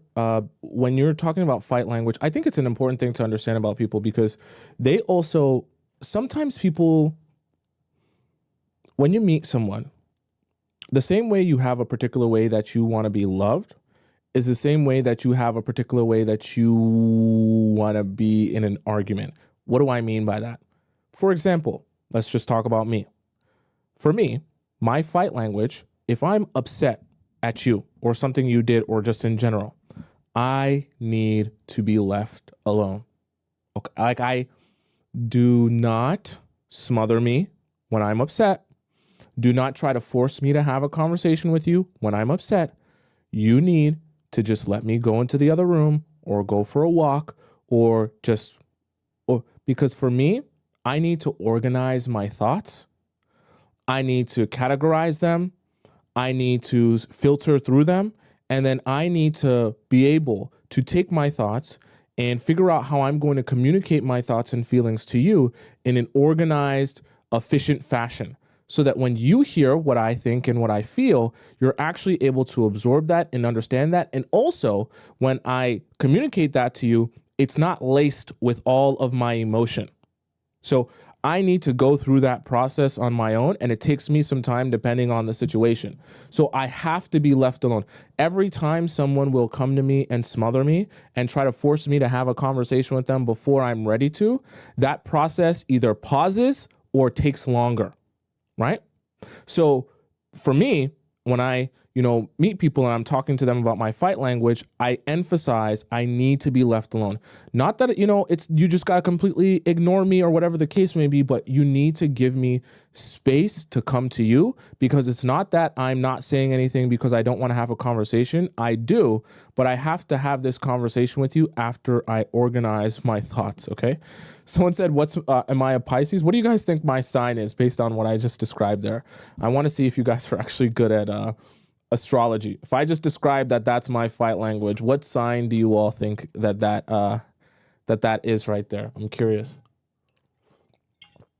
Someone said Capricorn, Gemini, Scorpio, Virgo. Okay. Cappy, Aquarius. Interesting. Pisces, Aries. You guys guessed everything. I'm a Taurus, chat, so do with that what you will. I only seen a few of you guess that, and I think the few of you that guessed that probably guessed it because you already knew that. I'm a Taurus. But also, my rising sign is a Pisces, so I'm not even sure what that means, but I know that it means something. And my moon is Sagittarius. So for those of you that guessed Pisces, that's my rising sign. So maybe I guess you were partly right. And the moon is Sagittarius, but I don't know if that has anything to do with what I just described. Okay, but let's go on to our next one. If you ever wanted to figure out a man that is dealing with two women, what is he thinking? What does it mean? This is what it is. He wants to be with the one that he is lying to. He will not risk her ending the relationship by telling her anything that will make her leave. He wants to experience the one that he's honest with. He uses honesty to manipulate her into thinking that they just share this special bond that no one can understand. And he makes her believe that the reason why he's honest with her is because he can trust her and he can't trust anyone else. Is that her But stomach? there's a difference between someone that wants to be with you and someone that wants to experience you. And he respects neither of them, because anyone that will lie to you does not respect you, and anyone that will flaunt another woman in front of your face does not respect you either. The only thing that you need to understand about this man is that he is showing you that he is willing to emotionally destroy you to get whatever he wants. If you ever wanted to figure out a man... The reason that I actually kind of like what she said here is because I think it was it 2 days ago? Was it this Monday, this week? Maybe it was last week. We had a show where we talked about, it was not even a show. It was a Discord time where a woman sent in her message. By the way, make sure you're sending in your Discord messages because we're going to get to that at the end of the show. Where someone was sending in a message in the Discord about the guy that she was talking to long distance going on, or finding out that he was essentially talking to this other girl, and how she considered it cheating and she thought it was inappropriate and she stopped talking to him. And then she started talking to him again, and then she found out that he was getting engaged to this guy. And then she was describing how she was like, oh, I feel like I lost the guy who I was going to marry and things like that. But the way she was describing it, it was like she thought she was the main girl. And I was trying to explain to her that if he's been trying to keep the secret from her and you've been knowing about this the whole time, is you're not the main girl, you're the side chick, which is what she's describing here. The side chick is going to know everything, right? And it's going to feel like we're close because I know everything. But that doesn't really mean anything. But the girl he wants to be with, so to speak, is the one that he's lying to, the main girl. Now, does that mean that lying is good or you should want men to lie to you? No, but it's just an understanding of how men will go about different things in different scenarios and for what reason. Right? Which makes a lot of sense there, right? If I'm a man, I don't want the girl I actually want to be happy and want to be in a relationship with, I don't want her knowing about what I'm doing. And vice versa, the side chick, I don't give a damn what she knows as long as she can keep her mouth shut. But it's not because I want to be with her, it's just because she's good at keeping her mouth shut. So it has nothing to do with my desire for her. Please do a video on how to get flowers. Okay, so this is very simple, very straightforward. It's all about the timing with this, so make sure you get the timing right. So it always has to be straight before you know he's coming to see you. Okay, the reason why we do this is because you're going to train him to never show up empty-handed. Okay, it's very important to do this. Don't do this when he's just sat at home randomly. No, in the beginning, in order to get it programmed into his head, you have to do it straight before the date. So you need to know that he's already coming to see you. So on the day, I would say a couple of hours before, so you can give him a bit of time so that he can plan it. A couple of hours before the actual date, you just say to him, red roses are my favourite, with a heart. That's it. Very simple, very classy, very straight to the point. Also communicating what you like in a soft, feminine way. You're just expressing what you like. And if this guy likes you, he is trying to learn more about you. And red roses are one of the things that you like. Obviously, do whatever you want. Red roses are just personally my favourite. But you pick whatever you want. If you want purple roses, if you want rainbow roses, you tell that man what you want. Why? Because he is there to learn about you. Okay? And he is there to be of service. Okay? So that's how you do it, ladies. Very simple, very straightforward. The thing that I'll add to this so that none of you get any crazy ideas, this should happen after a few dates, okay? The reason I say this is because I'm weary, always, because I know men as well. Sometimes you might do this on the very first date and you might be like, oh, I'm only going to get roses on the very first date. And some guys might actually show up with roses on the very first date. But the problem with that is, see, these men are also smart and they're also playing their own game. So if you tell them, oh, I love red roses, some men will say this is the first date, but I want to make this first date so spectacular that I give myself the best chance of sleeping with her on the first date. It's exactly why I tell you all the time, don't go on no 12, 15, 8-hour dates with men, because they want to make that first date as spectacular as they possibly can. It's the first date. And they want to make it seem like you're living 18 lives on that first date.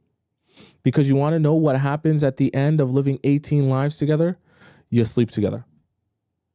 And it makes it more palatable and easier to sleep with him when you feel like the date has lasted so long and your bond has grown so strong and you feel so comfortable around him that you forget that it's literally only been one day, right? It can become easy to fall into that trap. So I say all that to say, I just don't want that. I don't want you to put yourself in a situation where the men who are already planning to overwhelm you on that first date are doing all the things that you want for one date.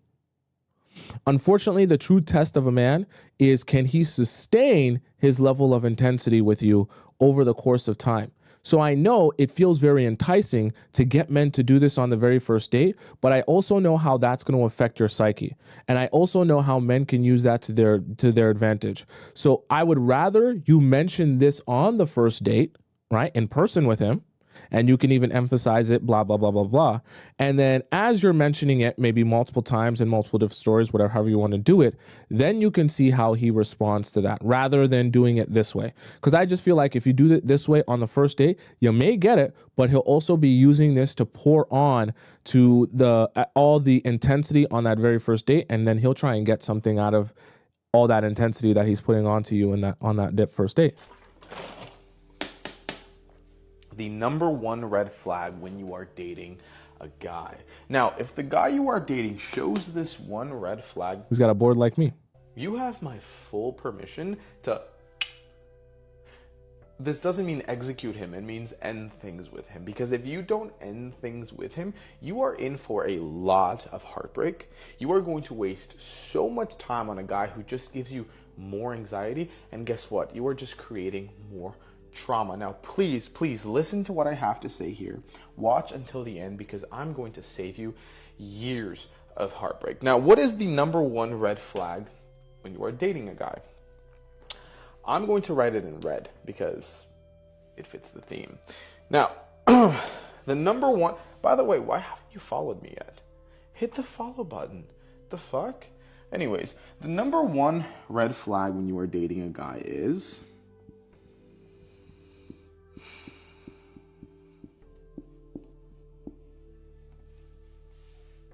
a small wiener. I'm kidding. Inconsistency. Okay, inconsistency is extremely dangerous for two reasons. Reason number one, I'm going to explain right now. But reason number two is why it's very, very dangerous, which I will explain in just a little bit. Now, for now, let me explain reason number one as to why inconsistency is very, very dangerous. Now, inconsistency leads to something that is...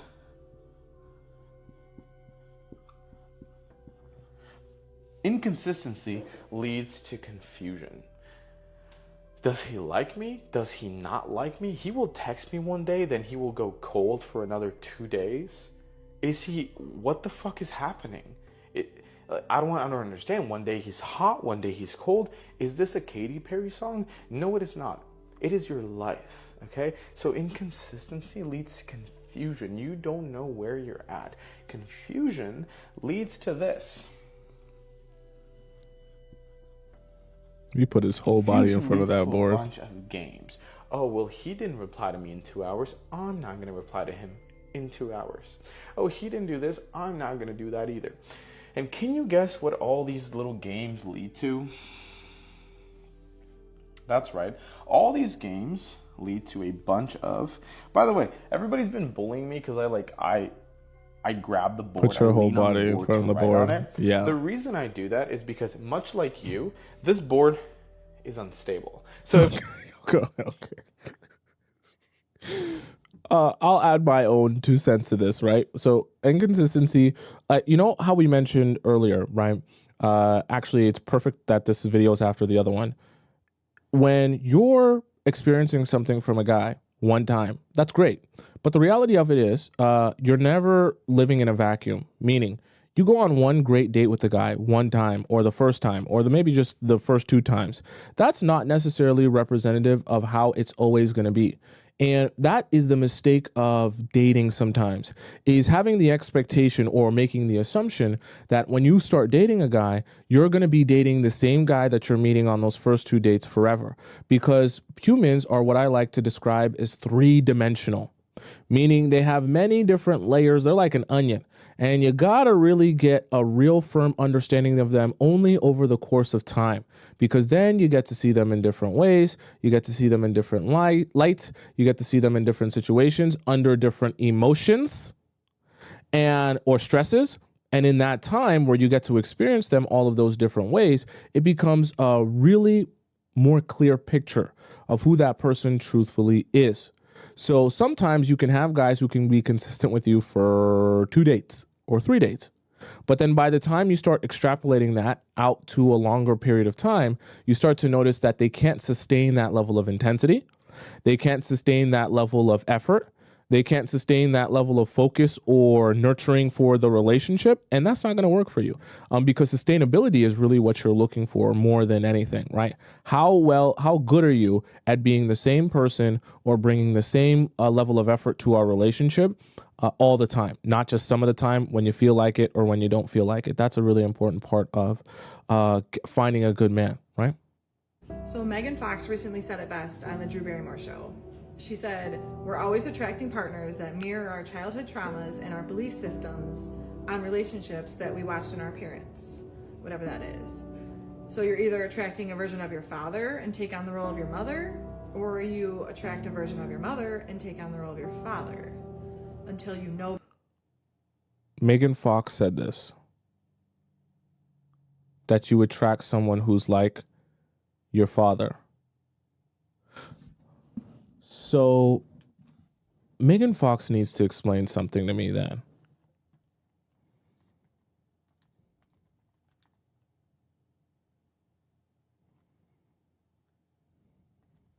I need her to explain this to me about her and her father. I guess drink each other's blood might mislead people, or like people are imagining us with like goblets and we're like Game of Thrones drinking each other's blood. It's just a few drops, but yes, we do consume each other's blood on occasion.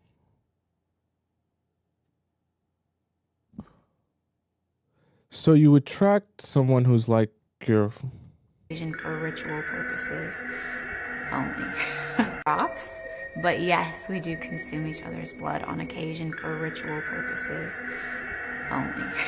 It is used for a reason, and it is controlled where it's like, let's shed a few drops of blood and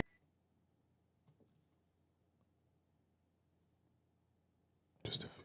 each drink it. He's much more haphazard and hectic and chaotic, where he's willing to just like cut his chest open with broken glass and be like, take my soul. She's talking about MGK. She's talking about her once boyfriend, right? Machine Gun Kelly. Let me bleed on you. It doesn't not happen, let me tell you. Maybe not exactly like that, but a version of that has happened many times. I guess. Which part of that represents her dad?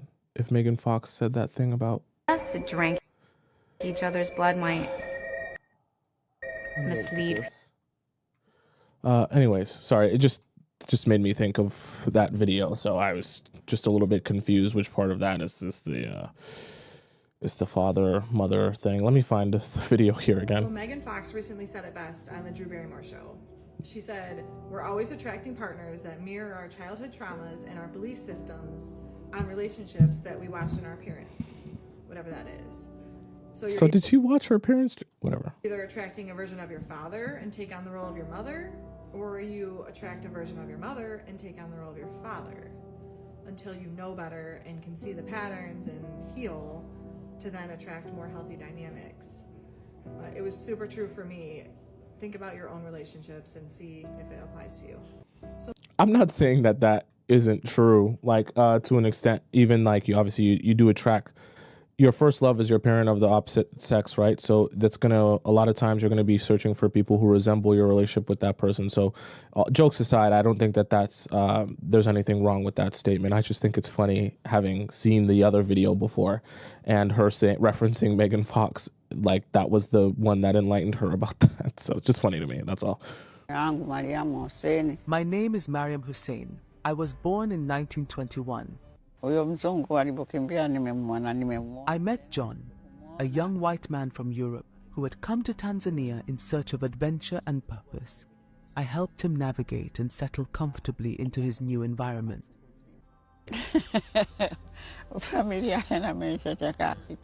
Our relationship blossomed, and I found myself falling deeply in love. Every moment we spent together made my feelings for him grow stronger. He gave me hope that together we could build a new life, full of love and happiness. I was devastated. I couldn't believe he had disappeared. Initially, I considered the possibility of it being a prank or a test of my patience. I searched high and low for John, desperately hoping for an explanation, but he was nowhere to be found. I refused to accept the idea that he might not come back anytime soon. Despite the wonderful moments we had shared, I remained a virgin. In our culture, it was expected that a girl preserves her purity until marriage. Having sex is a taboo, so I made it a priority to maintain my purity. This cultural belief was deeply ingrained in me, and I took my commitment to it seriously. However, as the years went by, the hope of his return began to fade, leaving me feeling both betrayed and alone. I patiently waited for John because I truly believed in our extraordinary love. To me, it was a love that comes once in a lifetime, capable of overcoming any obstacle. While our ending did not live up to my expectations, leaving me with a broken heart, I have no regrets about loving him. Even though he never returned, I cherish moments we shared. I am unsure if he is still alive or not, but wherever he may be, he should know that I kept my promise. I held on to the memories of our time together, continuing to love and wait for him. This story is actually pretty sad. I'm not going to lie to you. But it's sad. And I also want it to be something where, one of the things about men that's unfortunate is they're not going to tell you how they really feel about a lot of things. And when men are in a stage where they just want to enjoy themselves, they're thinking about themselves, and they're thinking about how they can service their own, I guess we can say, their own motives, and what they can say to continue to service their own motives. So what do I mean by that? Sometimes you'll have men, and I've noticed this in my private message that some of you have sent to me, even in Discord messages, right? And I've noticed that sometimes it becomes very difficult to realize that a man is indirectly telling you that he only wants to enjoy himself here. And sometimes it doesn't even come in the form of just saying, hey, I just want to sleep with you and I don't want commitment. Some men will tell you things like, oh, yeah, because you're on this date with him, right? And in the process of you being on this date with him, he'll tell you, yeah, so I'm working a job that requires me to go all across the country 365 days of the year. See, you might think to yourself, oh, he's just telling me about his job. But he's indirectly telling you, I'm actually not in any position to be in a long-term committed relationship. And my lifestyle is not conducive to that. I'm on this date to enjoy myself for the time being, but my lifestyle is not conducive to being in a long-term serious relationship. But I'm not going to say that because that doesn't service my motive of enjoying myself in whatever country or state I'm in at this current moment. And so sometimes you won't realize what guys are actually communicating to you because the way that they present it might not even seem like necessarily a threat. But that's a perfect example of the types of things that guys will do to service themselves, knowing that in the end, you're going to be the one left holding the bag, so to speak, right? Because similar to this woman, right, you might meet a man who's on a work trip, or you might meet a man who travels a lot, or you might meet a man, we had a story in the Discord, someone met a man on an airplane, right? And so there was like a connecting flight, and he was connecting to somewhere else and she was connecting to somewhere else. And it's like, as you're meeting them, you're thinking to yourself, oh, we're connecting and this is going to go somewhere because we're on a date now, but not necessarily. And a lot of times guys will be mostly looking to have you as like a part-time girlfriend where they can have you when it's convenient or have you for the time being. But then they have no real intention of keeping that same amount of intensity or effort when they go to wherever it is they're going after this. Okay? I'm not saying that to make you super worried and make you super, pessimistic, but I do just want you to understand that when you listen to men talk about their lives and especially their current lifestyle, you have to be thinking to yourself, realistically, is a man coming on a date with me when he works in different countries and he's on a work trip now? Is he really on this date to really date me? Or is he on this date to have fun with me right now or to have me as a girlfriend for the next 2 weeks? And then is he going to go back to doing what he's been doing? And you have to be thinking about that possibility and, holding off on doing certain things or giving him certain things until you can ensure that he is going to actually be consistent with you, like we talked about before. Okay. Let's hop into that was a really sad story. Let's hop into our next segment of the show. For those of you who are OG Players Club members, you know exactly what time is coming. It's a very special time. It's an amazing time. It is indeed a time where you're going to laugh and a time where you're going to cry. Please don't look at your watch. Don't look at your clock. Don't look at your phone. And definitely don't look anywhere else in your, oops. Oh my goodness. Gotta get that off the screen. Don't look anywhere else in your entire home. It is a special time. It's an amazing time. It is a time where you're gonna laugh and you're gonna cry. All right. If you don't know the time, I'm gonna tell you the time.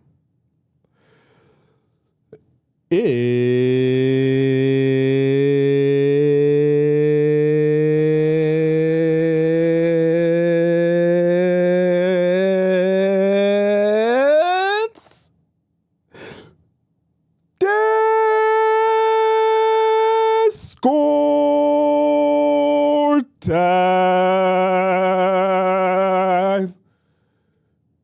Yeah. All right, chat. Let's hop into our most amazing segment of the show. Okay. This is our Discord time. Someone said, what was that on the screen? It was this. Discord times, essentially where all the amazing members of our Players Club Discord community get an opportunity to ask me a question about their relationship or their situationship, and I answer it live on the show. Now, I'm going to explain to you the different ways in which you can submit a question here so that we're all on the same page, all right? The first way is by submitting your question through our free relationship advice forum, okay? Now, this forum is available by going to the link in my bio on TikTok or the link in my description on YouTube.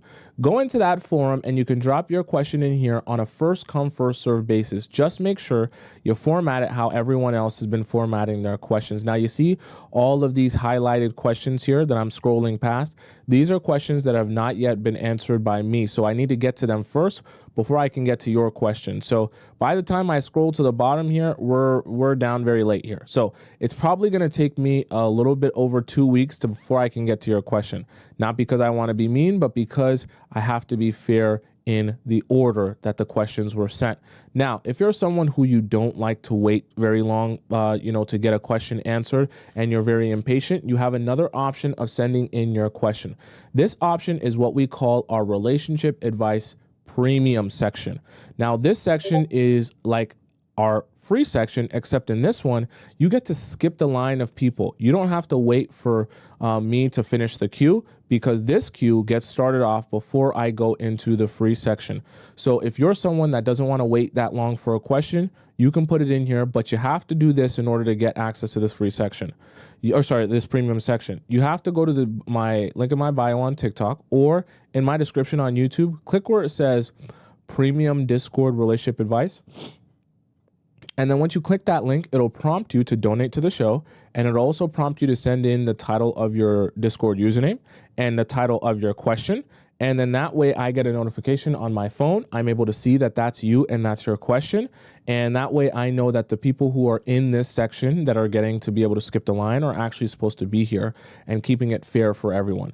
Now, the third and final way to send in your question is by sending me a private question if you don't want your information to be read out on the show, because some people, they're more private people. You can still get me to answer your question. This link is in my TikTok bio and also in my description, and it is titled Private Relationship Advice. You click that, you can type out your question as long as you want, submit it to me, and then I respond to you with a voice message, and I send it back to your email with some advice or perspective based on whatever it is that you need about your relationship. Okay, so those are the 3 ways that you can send me in a question. Let's start off with our first one here, which comes from Amy. Okay, so Amy says, wifey material, not really. Hi, Tomisin. I remember when your show was tranquil, lighthearted, and you were so soft-spoken. Now your show is full of intensity, passion, and chaos, and I'm absolutely here for it. I have learned and practiced. Is that true? It's chaos? Okay. I have learned and practiced your teachings since the initial launch of the Players Club earlier last year. Everything we discussed has provided me with so much wisdom and has helped me reevaluate the construction of my future. I'm glad. I took your advice, bought a journal, and made a wish list of every aspect for every aspect of my life. I took down the type of partner I will have, their characteristics, and what our relationship will look like. The problem is I know that I want long-term commitment and butthole sniffs. Okay, she's referring to an inside joke. Kid joke. I'm just not interested in marriage or children at any capacity. Okay, that's not a problem, but this is a realization that's important to have. And I'm glad you're having this realization. I have no desire to get the government involved in my personal relationship, and I should not have to sign documents or pay fees to commit to my man. That's perfectly fine. Or even worse, sign more documents and pay even more expensive fees to divorce him if he severs our relationship. Not to mention the treacherous and unspoken responsibilities of being a parent. A promise ring or a tattoo will do for me. I don't want to advertise my standards lower than they are. Neither do I want to give them the impression that I will never want commitment. Do I have a chance at finding someone who understands this perspective and would be willing to commit to me without the obligation of marriage itself? If so, how can I explain this on dates without coming off as a free spirit? Thanks so much. I'm glad you understand what this will probably do to men when you describe it like this. So I understand the conundrum that you're in because you don't want to come across a particular way. You want a little bit of a balance here, but you also obviously don't want to get married. So here's the thing, and I really want you to pay attention to this. For your situation, I don't want you to say a word about your expectations of no marriage and no children until you ask this man specifically what he thinks about it first, and you get a detailed, personalized answer of exactly how he feels towards this concept and what his desires and thoughts are on it. The reason I say this is whenever you go out on a date, so for you and your specific, unique desires, when you go out on a date, the worst thing that can possibly happen to you is you tell a man exactly what you want, and all he does is mirror exactly what you say you want and uses that as a way to get closer to your heart without that actually necessarily being what he believes or he wants himself. So what you need to make sure you do is you get ahead of it and you start asking him questions. You don't need to make it seem like an interrogation, like you're writing down and recording all his answers. You just want to make it seem in the flow of the conversation like this is such an interesting topic for you to talk about. And you're so because you're so curious of him, you're so curious of his answer towards this. And keep asking follow-up questions and follow-up questions until you get a very clear picture of how he feels towards this, okay? The reason I say that is because the two things that you just mentioned here about not wanting to get married and not wanting to have children in any capacity, those are fine, that those are your, that's your threshold and those are your desires. However, you and a man in these areas need to be on the same page exactly. Exactly. There can be no compromise. There can be no sort of nuance that's a little bit different in your desires here. Because someone that wants to get married is either married or they're not. Someone that wants to have children either has children or they don't.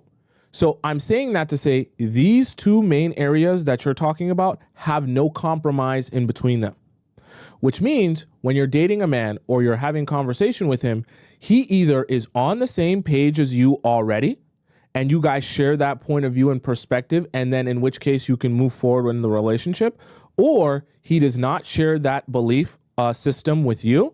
And in that case, you might as well, at that point, if you want to let it down easy or you just want to be straightforward with him, you can at that point let him know that it's probably not going to work out because that's not what you want and it's the opposite of what you want. But at least you know what his own pure desires and intentions are. Because once you hear that, right, void of what you say or what you think, then you can be sure in your own mind that that's really what he wanted. So a guy that says he wants marriage and a guy that says he wants children, trust me, if he tries to tell you, oh, but I really didn't mean that and it wasn't, no. He gave you his desires without knowing yours. So when they tell you what they actually want, just assume that that's the truth because they had no idea what you were going to say. And you have to realize that in your scenario, in your situation, you're only looking for a man who shares those same views as you. So if you meet men that don't share those same views, unfortunately, that's probably not your guy. Because like I said earlier, your desires is only one or the other. You're only going to meet a man who either wants to get married or he doesn't. There is no kind of sort of marriage. It's either marriage or you're not married. It's either he has children with you or children in general, or he doesn't. So you're not dealing with a situation where there can be any sort of compromise or let's come to an understanding here, right? You're either dealing with someone who wants it or they don't. So you got to get that answer out of him first. And then based on what you know you want, you then decide if it's even worth continuing the relationship or continuing to explore it. Okay? Let's hop into, that was our only premium question. So let's hop into our relationship for the free section here. Okay, I have to do so much scrolling. I need to get a better mouse. All right, so we're going to start off here with, let me make sure I didn't skip, right? So I had this to do, right? All right, so we're going to do LP babies question. So how to playfully extract info without looking crazy. Hi, Tommy. The new guy I'm talking to was being sarcastic about patience being his strongest quality. Is there any way to be playful and ask about this via text? What do you mean? Like how he's patient? This man is giving me hints of him being impatient and I need to be, oh, so that you're saying he being sarcastic as in he's not patient at all. And so I need to know how to extract this info because I need a patient man. Text message example, he's the black text, I'm the blue bubble. Should I wait to extract this info in person? Yes. Because if this is something that is really important to you and important to the future of your ability to have a successful, sustainable relationship with him, I want you to get as much context of him and his answer from body language, tone of voice, the way he's looking around and things like that. I want all that context to come with the first time you ask him the question. I don't want him to be able to prepare his answer for you that you might be confused or think something different than he actually feels. I want you to get all that context. Recall, he's the man that can't stand lazy/incompetent workers. I'm just curious as to how he would treat me if I make him wait and pace him. So far, he's been chill with me, being busy and taking hours to respond.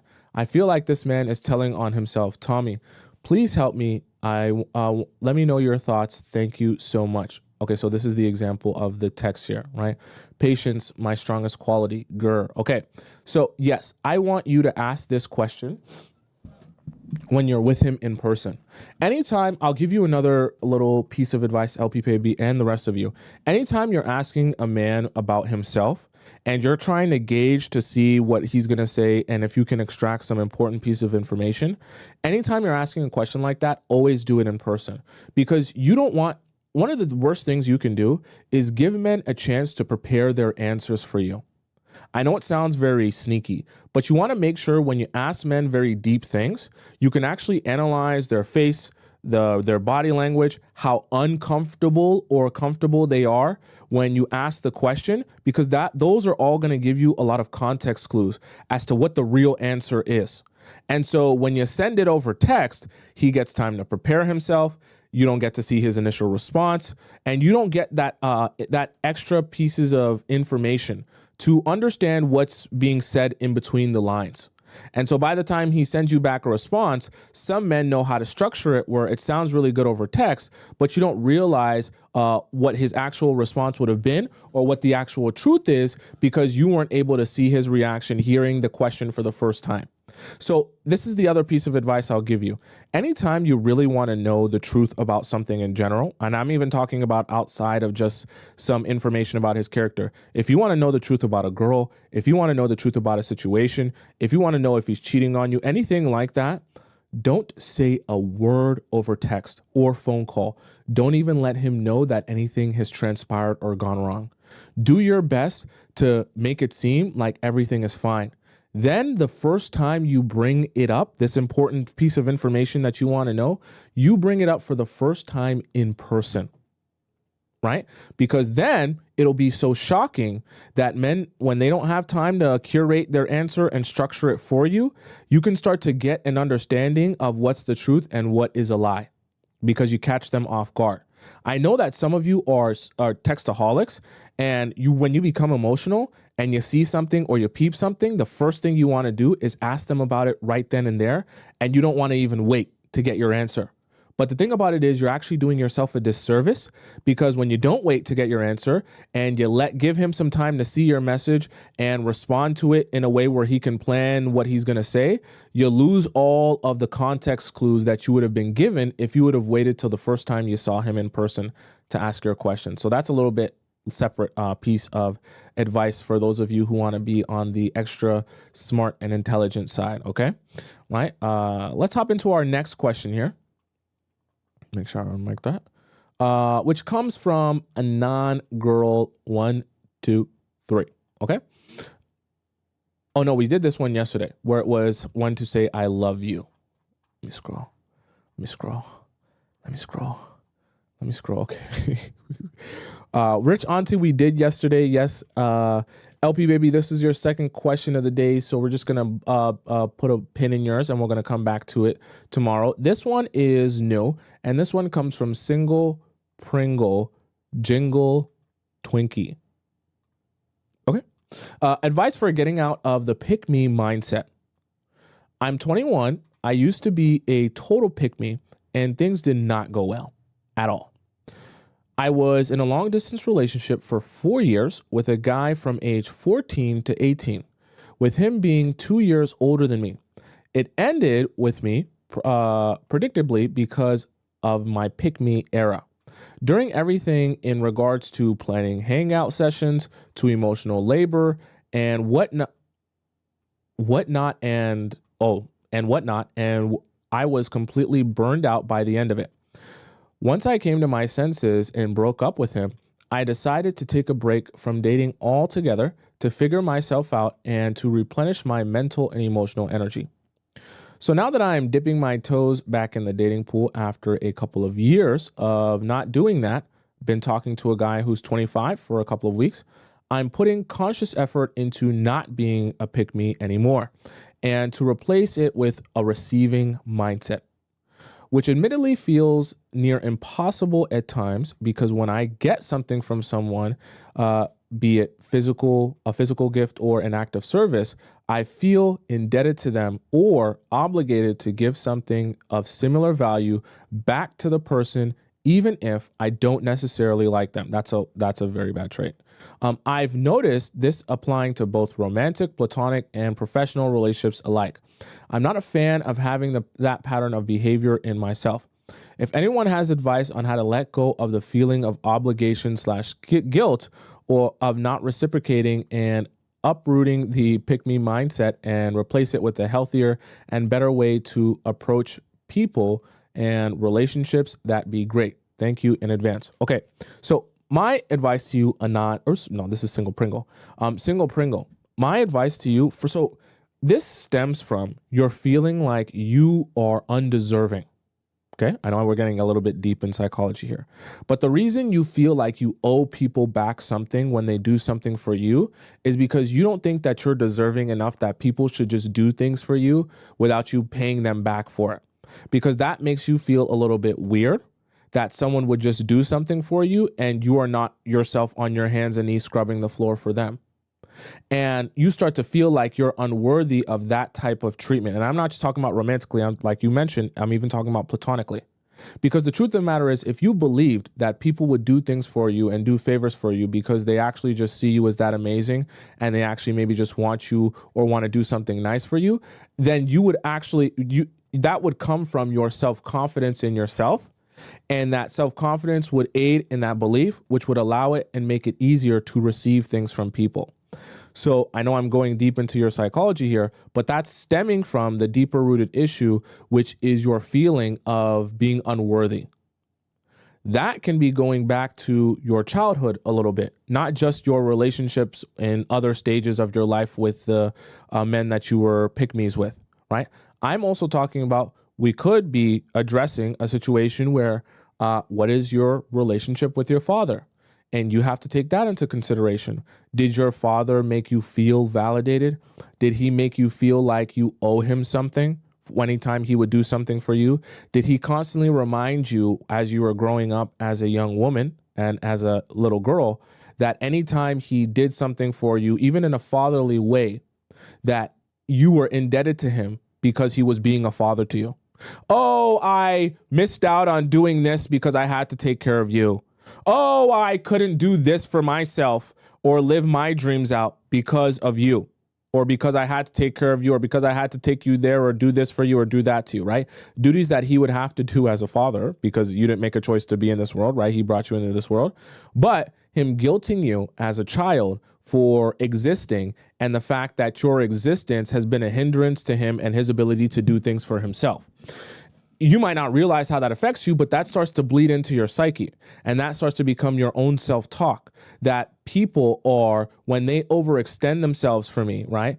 Or when they do things for me, they're putting themselves in a position where now they're going to be upset at me because when they do things and sacrifice for me, and, they sacrifice things that they wanted for themselves, now it's going to be my fault. The same way my dad made it my fault that he couldn't do things for himself because he was taking care of me. So then that bleeds into all of your other relationships where you start thinking to yourself, even in a platonic sense, if you're doing something for me, you're later going to blame me for the fact that you sacrificed for me and now I'm indebted to you. Or now, I owe you something. Or now you couldn't do something because of what you were doing for me. So oddly enough, that can be a situation that takes shape into your relationships because of something like that, right? It could also, because someone said in the chat, could it be mommy issues? It could also be that same thing, but from your mother, right? Really, any parent, it will do that same thing to you. It'll affect you that same way where you start to feel like, damn, me just being me has been a hindrance to other people. So if they're doing me favors, it's always going to come back to bite me and make me feel poopy about just existing. And so that guilt can start to bleed into all of your other parts. So my answer to your question is you're going to have to go rewind and you're going to have to go deeper than just your past relationships and go into your relationships with your parents and figure out if there is anything there that has kind of stemmed from your childhood that has been brought into your adulthood, which is aiding in your feeling of guilt and feeling of unworthiness anytime someone is doing something for you that you then feel in return you've got to make up for it so that they're like not either upset with you or giving you some sort of guilt trip or telling you how it's your fault now, right? So you got to dig deeper in that sense. Okay, it's a bit of a spiritual journey. It's a spiritual journey for all of us.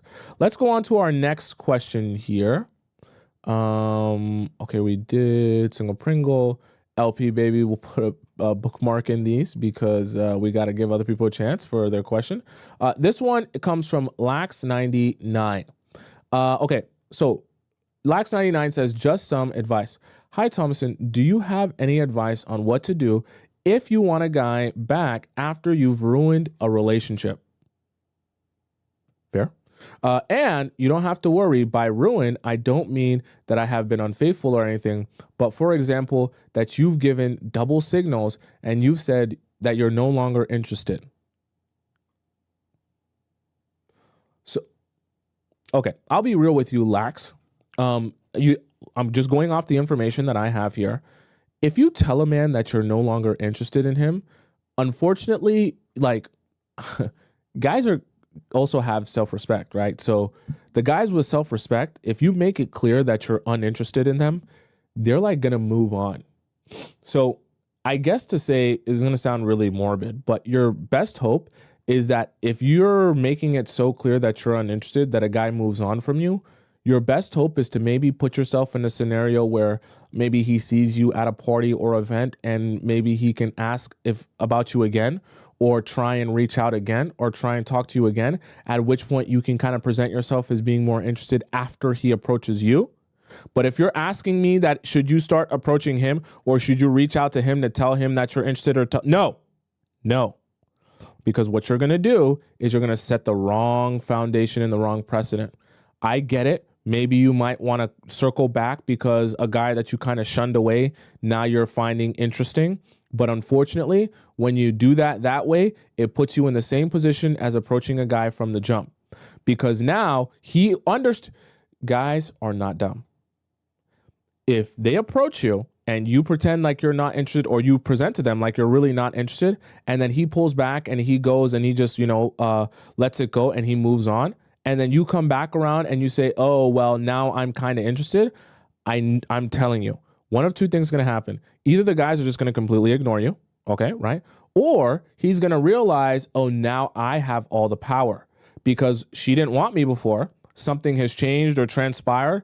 Now she clearly wants me, which is why she's reaching back around. And a lot of men will take that to their advantage. They'll flip the script and they'll say, now you prove something to me. Show me what you got, right? You didn't want me before. Now you back. Get on your knees, scrub the floor, right? Squeaky clean. Show me what you got. And then maybe I might, show some interest in you again, right? It's a horrible place to go from, because some guys will notice that, they'll resent you for it, but they'll welcome you back into their life just so that they can get from you all the energy that they never got before. So I wouldn't advise you to do anything in that scenario except for maybe allow yourself to be seen by him that he could be approaching you again. Other than that, there's nothing you should be doing here, because that's kind of a trap waiting to happen. Let's go on to our next question here. Okay. Rich, until we did. Yep, LP baby. Okay. Oni. Okay, I like that name. Should we continue? So I met this guy while in school last year. He makes music that I think he's really good. Is he a rapper? I think he embodied everything I want in a guy. The problem was, I felt like he was breadcrumbing me, so I blocked him. After I blocked him, he came to my job after he saw me at a party. When he came to the job, he said he saw me at the party, but he didn't want to speak to me because he thought I was still mad at him. I wish you would have told me what your job is, because I'm not sure whether to think this is really inappropriate or whether this is not so inappropriate. And that's going to be determined by what your job is. For example, if you're a bartender at a club and he came to your job, I'm like, okay, this is not that weird. But if you work at, I don't know, like some corporate company and he comes up to your floor, that's very weird, okay? So I'm just curious in that sense.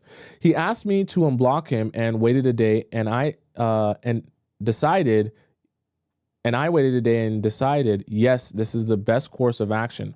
So I unblocked him, and also that he talks to a lot of women. After talking to him about that, he said he understood. What? Why would you? Okay. But since he's a rapper, how did I know, chat? How did I know? Women sometimes make up situations where they feel like they're with him more than they actually are.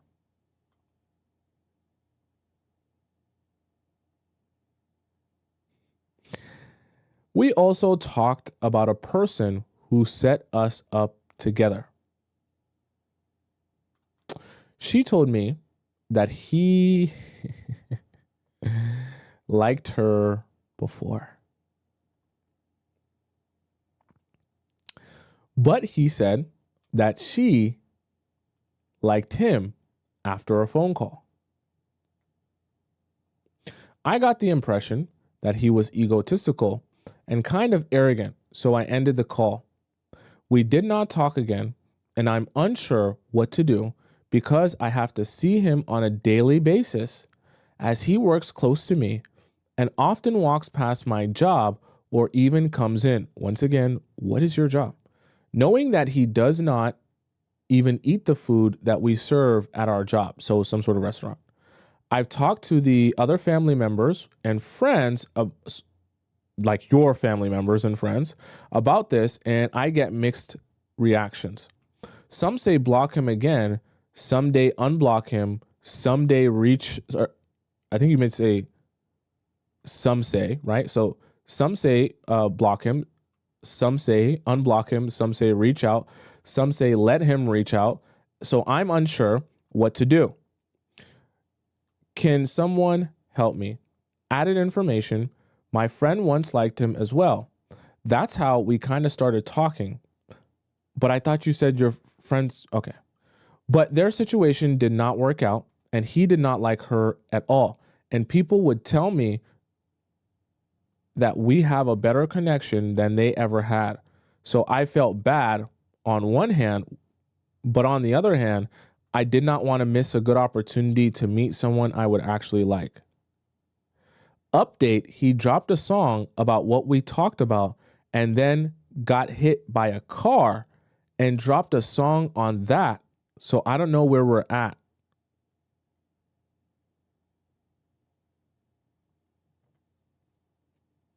Okay. Onyi. How old are you? You didn't say. I'm going to have a real conversation with you, okay? I'm going to treat this like you're my daughter, right? In a perfect world, you would be able to date anyone, anytime, no matter what it is they do. In the real world that we live in, okay, life doesn't work like that. What you have to understand is there are good men and there are bad men. There are even good men that are in what we can describe as bad situations. There are different points in everyone's lives. And for men, depending on where you meet them and what stage of their life they're in, it will either be easier to be in a long-term, serious, sustainable relationship with them, or it will be harder to be in a serious, long-term, sustainable relationship with them. Let's just go through a simple example here, okay? A guy who, let's just say, works from home, that sets and works his own hours, and his job consists of doing numbers and dealing with clients, accounting for them. He's a personal accountant. That guy is capable of being in a long-term serious relationship because his hours are structured, he can make some adjustments, he can spend time with you, and his job doesn't consist of spending time and being around anyone else except for maybe his clients and dealing with numbers, okay? On the other hand, if a man, that same man, instead of being an accountant somewhere or personal and private accountant, he is a rapper who a successful career for a rapper would be having a hit song that he travels around the world and he performs all of his hit songs and he sings them to a crowd of men and women. And then after that concert, he then goes with his crew of people in all these different countries and cities that he's visiting. He goes to what we describe as an after party, which is usually held at a club where he's also picking up another bag, as the kids say, right? Making more money because they're going to pay him for an appearance at the club to sing a couple more of his songs. So he's going to take all of his crew to that club. They're going to go there, perform some of the songs. And who do you think is going to be front row on that, right by the stage? Is all the women who are packed to the brim of the club, trying to get access to him, the rapper, who's singing and performing his hit songs. Then after the club, we're going to have the after party, which is where him, all of his crew, and some of the most beautiful, gorgeous girls who are at the club come back in a Sprinter. Any of you people ever heard the song Sprinter by Central C, and Dave? Okay, right? They bring all the girls back from the club in a Sprinter back to the hotel, and all of the crew members from the rap, because as a rapper, he's going to have a crew. All of the rapper and his crew members and all of those beautiful women from the club will have them a jolly good old time. But I'll just let you know, it ain't no damn Bible study. Okay? So I say that to say that's actually the lifestyle that he's living and moving towards. So now, in me describing that to you, because maybe you didn't realize that when you were thinking about what it means to be a rapper, because that's what it means to be a rapper. I hope you understand, right? Like, that's the lifestyle. And what I want you to understand is that's just not conducive to a successful, sustainable relationship. It's just not. I'm not saying that he's a bad guy. I'm not saying he's a malicious, evil person. I'm not even saying that he necessarily wants to do you wrong. What I'm saying is you're wasting your time trying to build or explore a serious relationship with a rapper. Like, and I'm talking someone who is, whether he's an aspiring rapper or that's his goal, that's where he wants to be. That's the lifestyle that he wants to live. You're wasting your own time trying to build a relationship with a man who is in that stage of his life. Nothing about going to a club, drinking yourself, because when you're in the club all the time, he's going to be encouraged to be drinking and be around drugs more because he's drinking a whole bunch and he's around drugs a whole bunch. And the industry that he's in promotes the idea of him being drunk a lot and smoking a lot and doing all the other stuff. And so he's in a place where he's going to be at clubs with around a lot of drunk people all the time. He's going to be traveling all over the country or even the world, depending on how successful he is, in different cities and different states all the time, right? For work, with a lot of drugs around, a lot of alcohol around, and a lot of women around who are looking for their opportunity with a rapper. So let's just be for real. You're not going to get a happy, sustainable relationship out of a guy like this with a lifestyle like this. Doesn't matter how cool and awesome and amazing he is. Doesn't matter how mature you think he could be. Doesn't matter how amazing you think he could be. It's just not possible. Okay? Because the lifestyle doesn't work for having a family. Do you ever notice that when Jay-Z and Beyonce really started getting their family together, Jay-Z kind of fizzled out of the rap game, right? And he stopped being so much of a rapper and he started turning more into a mogul. And then him and Beyonce grew their family. That's because being a rapper isn't conducive to being a father and being someone who you can, rely on, that his children can see every day. When you're traveling the globe and you're doing different things and you're here and you're there and this and that, you don't have time to do all that other stuff. Right? And it's very difficult to even take care of your woman and be there and be in a sustainable relationship with your woman. So I say that to say, just let it go. Right? Don't waste your time. Don't waste your time. Right? Find you a man who works a job not as a rapper. I'm not saying musicians are bad people, but definitely the lifestyle of a rapper, you're not going to build a sustainable relationship with a man like that. Okay? Just being honest with you. All right, let's go on to our next question. Okay, our next question comes from Dante. Okay, so Dante says, new guy. There's a guy at my university who's in his first year, but we're in the same age since he started later.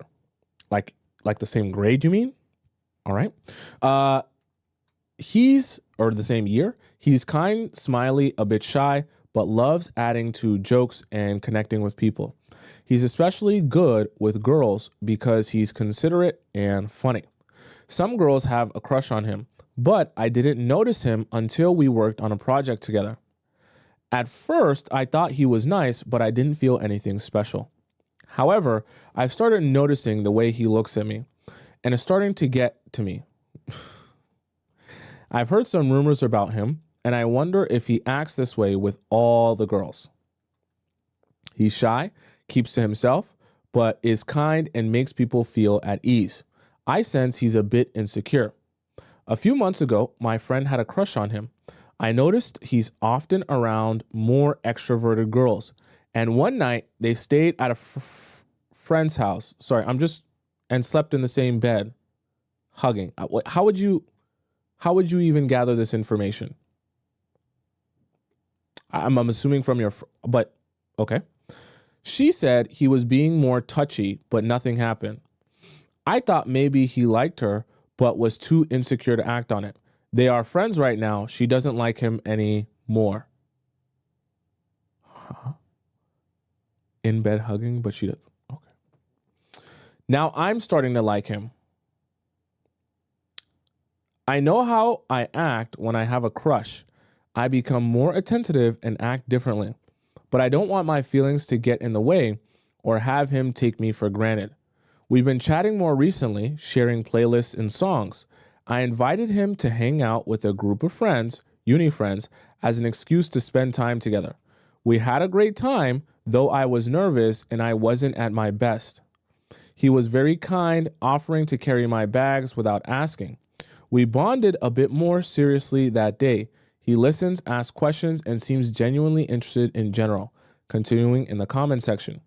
My friend says I get princess treatment from guys without realizing it. Guys ask me out and for my Instagram, but I don't date or talk to them.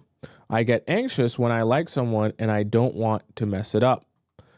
I'm starting to realize that when my anxiety kicks in, I lose my aura and charisma, and that's when I become the chaser. Like, I love how you said that. It's exactly why we have the Players Club. What advice do you have? I'm starting to reply right away when he texts me. I'm not shy, I'm quite extroverted, and we're similar in some ways. We both don't talk much about ourselves. I have a strong presence, love making people laugh, and am very spontaneous. But I'm worried my personality will make me come across as if I'm chasing him, which I don't want. I want to make... Why would you say this? I want him to make a move if he's interested. Sorry, I thought you were going to say I want to make a move. But I don't know how to handle it without changing who I am. Help me. He even wanted to pay for some sandwiches. They were at a low price, so it wasn't a problem to let him pay. But I insisted on paying him back. Why? Normally, I let people offer, but I wanted to show that he needs to earn my trust before I accept something from... You're overthinking that. Just let him pay for the sandwich. I didn't want to take advantage of his... You're overthinking that. And show him something, but I don't know. I'm not the man. I thought maybe I should have. It would have made him feel good. What do you think for next time? Just let him pay. It's a sandwich. Okay. Let him pay for this. Okay. I'm going to say two things that I want you to pay very close attention to. Number one. Okay. When you meet a guy from the very beginning, you're training that guy in the way that you want to be treated. Do not make the mistake of being someone that when you get treated really nicely by someone or he's trying to go above and beyond for you, that you block that or stop that from happening. You're not realizing it, Dante, but you're actually doing yourself a disservice for the future.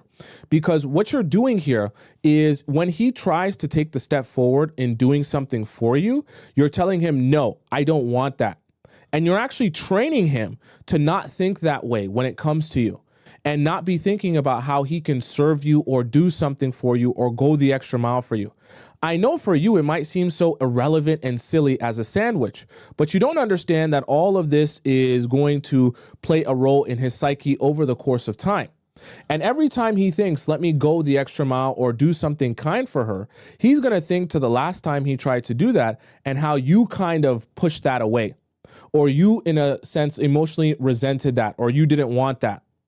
What you want to be doing instead is when a guy does take that opportunity, first of all, you let him, right? Because that's part of him being a man and feeling like a man. So you let him take that step forward to do something for you, the woman, to make you happy.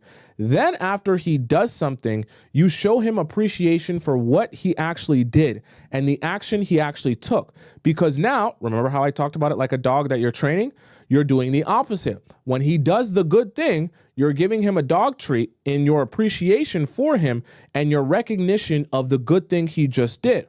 Now his mindset is, oh, when I do the good deed and I go the extra mile, or I'm thinking of my woman, it gets acknowledged, it gets appreciated, it gets recognized, I feel like a man, and I feel good about myself. So you're encouraging that behavior for the future.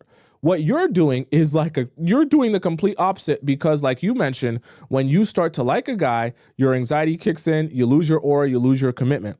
And you so badly want to be the chaser that the guy that's starting to like you're actually like, no. When I like you, I need to be the one chasing you. So you're feeling uncomfortable with being the one pursued because you like him a lot. But this is the exact mistake that majority of you are suffering from, because you're not unattractive women. You're not women that men don't like or don't want to be with. It's just that when it comes to the guys you actually like, your whole approach changes. And you go from being someone who is like, oh, it's whatever, let him date me if he wants, I'm not really that bothered, to being super bothered, super invested, and now you're the one chasing. Now you have the masculine energy like Dante has right now. And this is the problem. So next time in the future, I want you to allow him to pay for the sandwich. Anytime he mentions doing something for you, let him do it. And then in the process of after he does it, show him some appreciation for doing it, or recognition for doing it. You don't have to worship him at his feet and tell him how amazing he is, but show recognition for the thing that he did and the fact that you appreciate that, or that how it made your life easier. That is the type of encouragement and training you want to be giving to the guy that you eventually want to date, because you want him to continue to think that every time I do this, I get recognition and appreciation for it. So I should continue doing that and thinking that way. You're doing the opposite now. The other thing that I want to mention to you, and I want you to be focused on not doing, is please do not do this anymore. Okay? Do not do this thing where you're asking him to hang out anymore. Okay? Don't do it. The more you do this, the more it will trigger your anxiety anytime he tells you he can't hang out, or he's unavailable, or he flops on you. Every time your anxiety is triggered by this scenario, you will feel it's necessary to do more to get his attention, hoping that at some point he will return back to wanting to spend time with you. That is a grave mistake, and that is an easy place to spiral out of control. Because you will start thinking, okay, like in today's show, I have to start proving myself to him, because he used to want to hang out with me, but now that I'm asking to hang out, he seems uninterested. He seems very aloof. He's starting to flop on me. So I need to change my approach. Maybe I need to ask him what's going on. Maybe I need to say, hey, I'm ready to talk anytime you want to talk. Maybe I need to pick up the phone and call him. Maybe I need to see if he's been busy. Maybe I need to ask him about if he's stressed out because he hasn't been texting me, or he hasn't been calling me, or he hasn't been... Don't do it. The men don't respond to it, at least not in the way that you want them to respond to it. And you will end up doing exactly what you mentioned down here. You'll lose more and more aura, more and more charisma, and you'll become more and more of a chaser until there is a full-fledged situation in which you are completely embodying the masculine energy, and he's embodying the feminine energy in the sense that all he's doing at that point is receiving from you.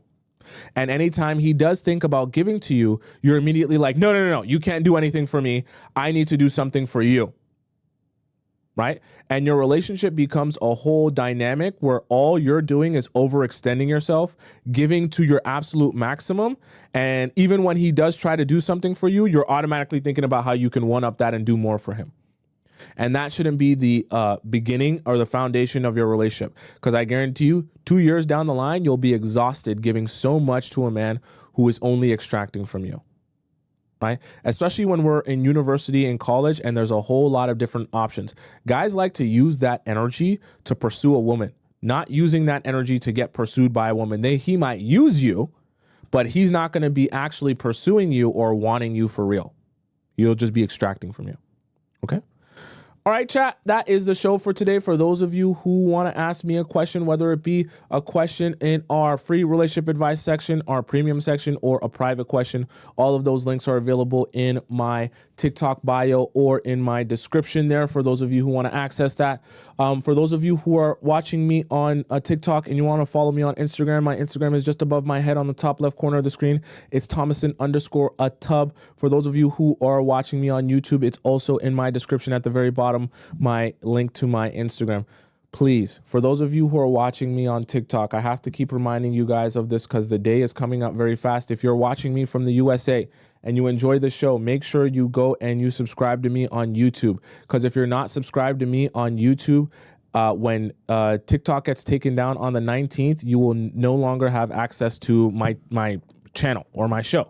And if you don't subscribe to me on YouTube, how are you supposed to keep up with anything that I'm posting, right? Because you're going to lose access to TikTok if you're watching this in the USA on TikTok. So make sure that not only do you subscribe to me on YouTube, but you're also in the Discord so that when the 19th comes and you can no longer access TikTok anymore, you're not frantically saying, oh my gosh, one of my favorite creators, I can't remember his name now. What was the name of his show? How can I access him now? And you're lost. Okay, I don't want you to lose access to me. So make sure if you're on TikTok that you're subscribed to me there on YouTube. My YouTube is just above my head on the top right corner of the screen. Tomisin Atobatele. You can just type in my first name, Tomisin. For those of you who are watching the show and you want to find me and catch me at, what is that on my ceiling? You want to find me and catch me at 4 p.m. On time when I'm live. It's 4 p.m. Eastern Standard Time. So I'm going to be here again tomorrow. At 4 p.m. EST. I'm here every weekday at 4 p.m. EST. It's not a spider. It looks like some sort of fluff thing, but it does look like a bug. Anyways, I'm here tomorrow, 4 p.m. EST. So make sure you catch me then at that exact time. Until then, I bid you adieu, arrivederci, au revoir, hasta la vista, adios, sayonara, ciao, salam, bon voyage. And I'll see you again tomorrow at 4 p.m. Eastern Standard Time. I love you so much. I'll see you tomorrow, okay? Stay safe.